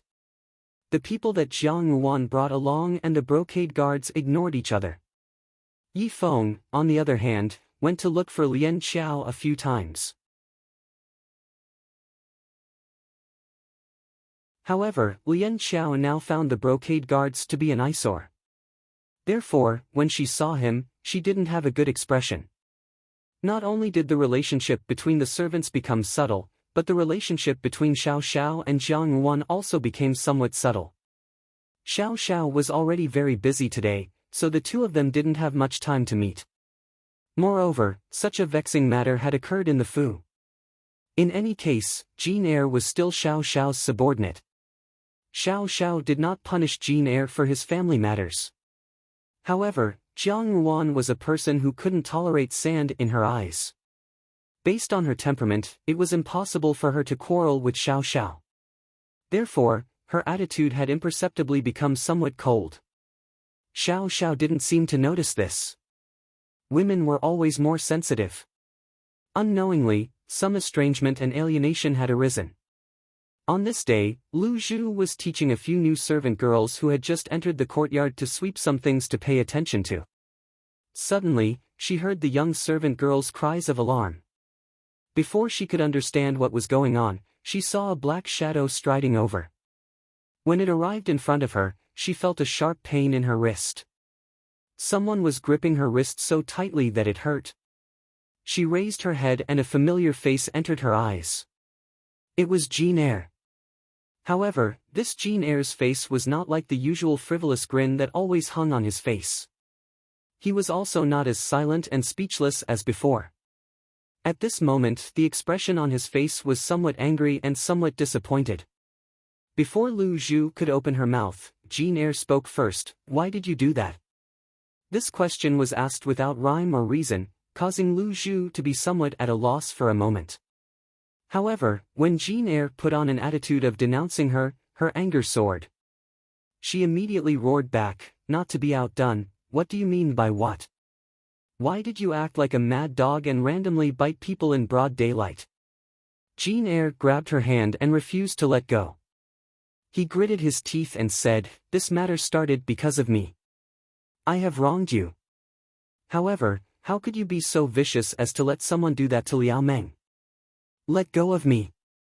Lu Zhu's hand hurt from his grip. In a fit of anger, she bit Jin Er's wrist. Jin Er loosened his grip due to the pain and Lu Zhu took the opportunity to struggle free. Immediately, a red and swollen mark appeared on her slender wrist. Lu Zhu angrily said, "What do you mean by that? Let me tell you, there are 2 ways to splash dirty water on others, but not 3 or 4 times. Don't think of using it on me again."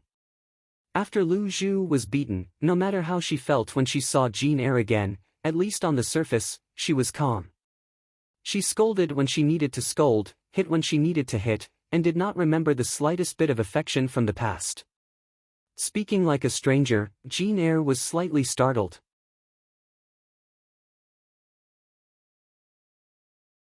Then, he frowned and glanced at the servant girls who had gathered around to look at them.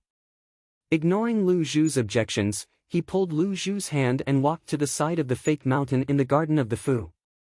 He tried his best to lower his voice, but still could not help but reveal a trace of suppressed anger. "You found someone to harm her?"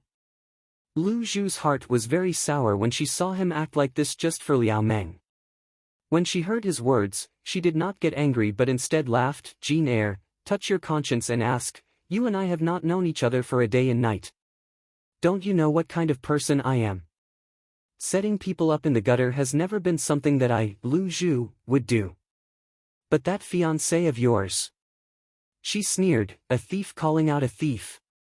Jin Er's grip on her hand tightened again. Lu Zhu frowned and looked at him. Suddenly, she discovered that Jin Er's eyes were slightly red. She endured it and finally asked stiffly, "What happened to her?" "Last night, someone broke into her courtyard and wanted to take her body by force. Although someone tried to rescue her later, they did not succeed, but her innocence was ruined." Jin Er said in a low voice, as if every word was squeezed out from the gaps between his teeth. When Lu Zhu heard this, she was somewhat stunned at first. Then, a nameless fire rose in her heart and she laughed. "Could it be that you think that I did this? It really wasn't you?" Jin Er asked in a hoarse voice.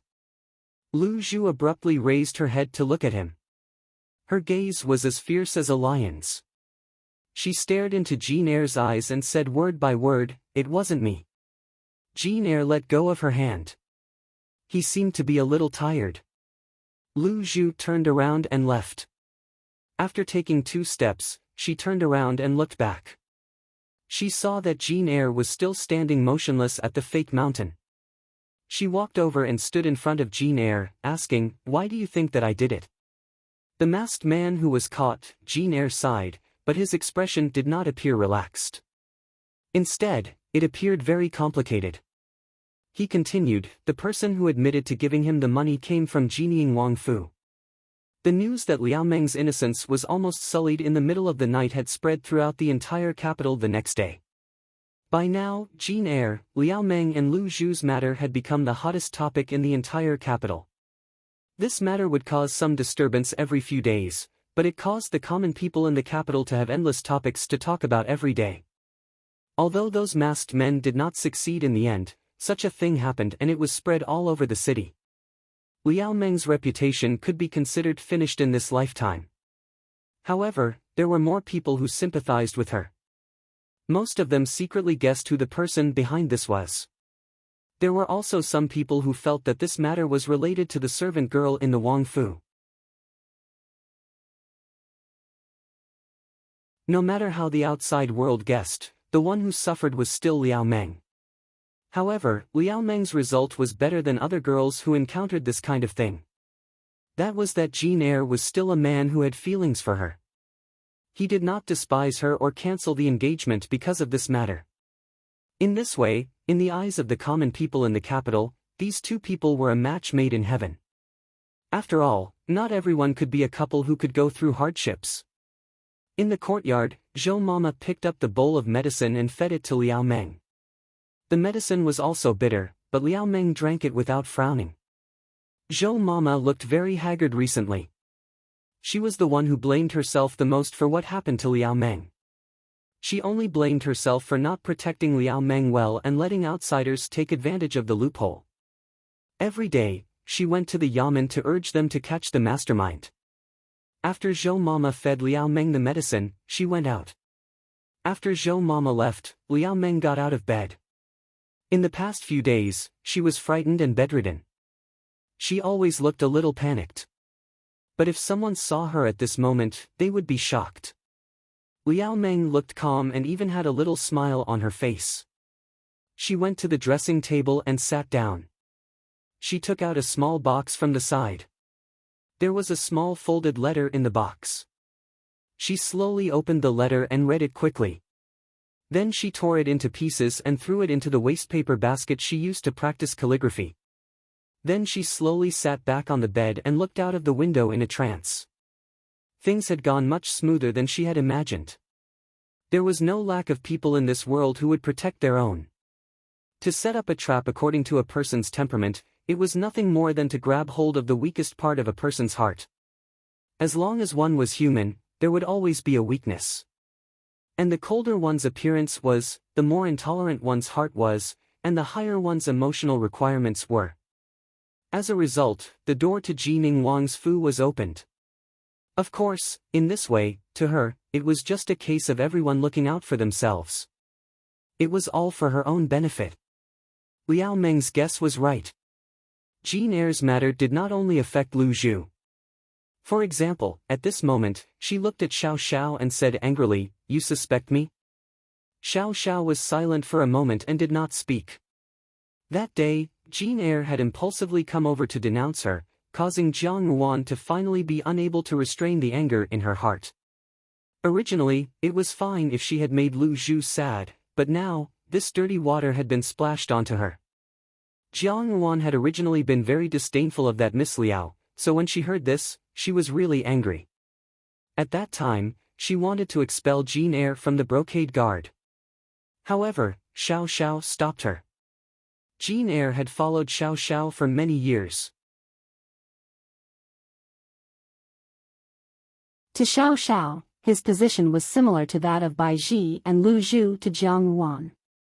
There was an unwritten rule in the brocade guard that the subordinates' family affairs were unrelated to the official affairs of the brocade guard. In the past, Xiao Xiao would never expel any member of the brocade guard for their own personal matters. Although the actions of the second member of the brocade guard were thoughtless, it had nothing to do with official business. The rules of the brocade guard were strict and could not be changed. Xiao Xiao wanted to convince the masses, so he could not hastily dispose of Jin Eyre. That day, only one of the masked men who had made a move on Liao Meng had been caught. That person claimed that someone had given them money to do this business. The identity of the person behind this was unknown, but it seemed to faintly reveal that it was someone from Jining Wangfu. Originally, Jin Eyre had thought that it was Lu Zhu. However, Lu Zhu was a maidservant, so it was impossible for her to take out so much money. Moreover, Lu Zhu's temperament was not one to haggle over every penny. Naturally, the spearhead of suspicion fell on Jiang Ruan. Jiang Ruan's methods were ruthless, and she never showed mercy. Especially towards those who made her unhappy, she would certainly repay them 100-fold. That Liao Meng had bullied Lu Zhu. With Jiang Ruan's protective temperament, how could she not get back at her? Looking for someone to cause trouble for Liao Meng, with Jiang Ruan's temperament and wealth, seemed to be her doing.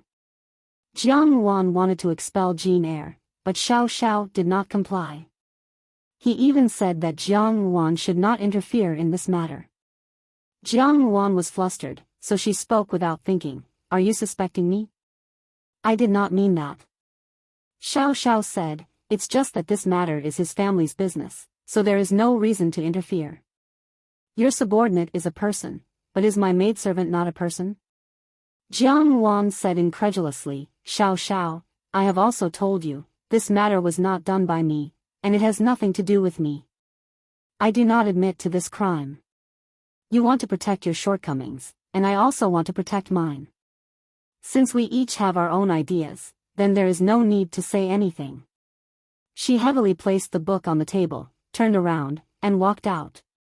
This was the first time the husband and wife had quarreled since they had gotten married, and moreover, it was over a matter that had nothing to do with them. However, Xiao Xiao's temperament was originally cold, and Jiang Ruan's self-esteem was extremely strong. For a moment, the Cold War between them was even more frightening than the one between Lu Zhu and Jin Eyre. Everyone in the Fu felt insecure, and it was as if dark clouds were hanging over their heads. Xiao Xiao was usually very obedient towards Jiang Wan, and he treated the brocade guard strictly. Unfortunately, he was also a person who was protective of his own people, and Jiang Wan was also a person who was protective of her own people. Compared to Xiao Xiao, Jiang Ruan's temperament was slightly more prejudiced. Perhaps it was because of her previous life's experiences that she could not tolerate the people around her to suffer even the slightest bit of grievance. Once Xiao Xiao showed even the slightest bit of an attitude of shielding Jin Eyre, she could not help but be sensitive and overthink things, and her attitude became much more extreme. Xiao Xiao also became busier and busier, and the misunderstanding could not be explained. The invisible barrier between the two of them also became increasingly thick. On the contrary, Lu Zhu was extremely worried for Jiang Ruan. Looking at Jiang Ruan's back as she sat in the study, she said to Lian Xiao in a low voice, "Young Furen seems to be fine these past few days, but I am always worried that she has kept everything to herself. Wang Yi has not returned to the Fu much these past few days, how can this be good?" Lian Xiao shook her head and said, "Young Furen has a stubborn temperament, and Wang Yi is not someone who knows how to say sweet words and honeyed phrases, so naturally, this is not good. Let's not talk about them. Have you been any better? I don't think that Jin Eyre is a good match, and you are probably feeling sad in your heart." Now that Jiang Ruan had become the target of suspicion, to Jin Eyre, if the son did not kill the son would die because of the child. Lu Zhu was also the cause of Liao Meng's mishap, so Jin Eyre and Lu Zhu could now be said to be true strangers. Moreover, Jiang Ruan and Xiao Xiao were like this, so naturally, Lu Zhu also felt bad in her heart. Lu Zhu lowered her head. "This was originally caused by me, and originally, it was only my problem. It was my fault for making son-in-law and young Furen unhappy. However, Lian Xiao, in my heart, I feel that all of this was Liao Meng's doing. Perhaps you think that I am malicious, but for Liao Meng to encounter this matter, it may not necessarily be karma. I feel that since she is the cause of son-in-law and young Furen's anger, she is the evil person. Lian Xiao nodded Lu Zhu's head. You, this girl, are not worried about your own matters anymore. Don't worry, young Furen is so intelligent, and she is used to manipulating people's hearts. She will certainly not be tricked by others. Let's just focus on our own matters. Lu Zhu sighed. It is precisely because young Furen is good at manipulating people's hearts that she used to speculate on son-in-law with the eyes and thoughts of those people, which is why things are so bad. Young Furen can guess everyone's hearts, but she can't figure out her own heart. As the two of them were talking, they heard a little maid come in from outside to report, young Furen, Master Qi is here. At this moment, Xiao Xiao was also not in the fu. Jiang Yuan walked out of the room, and just as she reached the courtyard, she saw Qi Feng walking in from outside. She did not know what he had been busy with these days, but even though they were very close, she had not seen him visit. Jiang Yuan smiled. Why are you here? What a rare guest. A few days ago, a friend came to the capital, and I went to receive him for a while, so I did not have the time to come over. Third sister-in-law, don't be angry, Qi Feng smiled. I also know that I am in the wrong, so I specially came over to apologize. As he spoke, he raised the thing in his hand, which was a square box, and it was unknown what was inside. Jiang Yuan smiled. Who would come to visit with a gift? This is not a tavern that accepts money. You're tuning into the Passion Pages YouTube channel. We're so grateful for your support, and don't forget to subscribe to join us on this incredible journey through captivating stories. Your generosity through donations truly makes a world of difference, as it's the primary source of revenue that allows me to expand and enhance this channel for you. Thank you from the bottom of my heart for being a part of this adventure.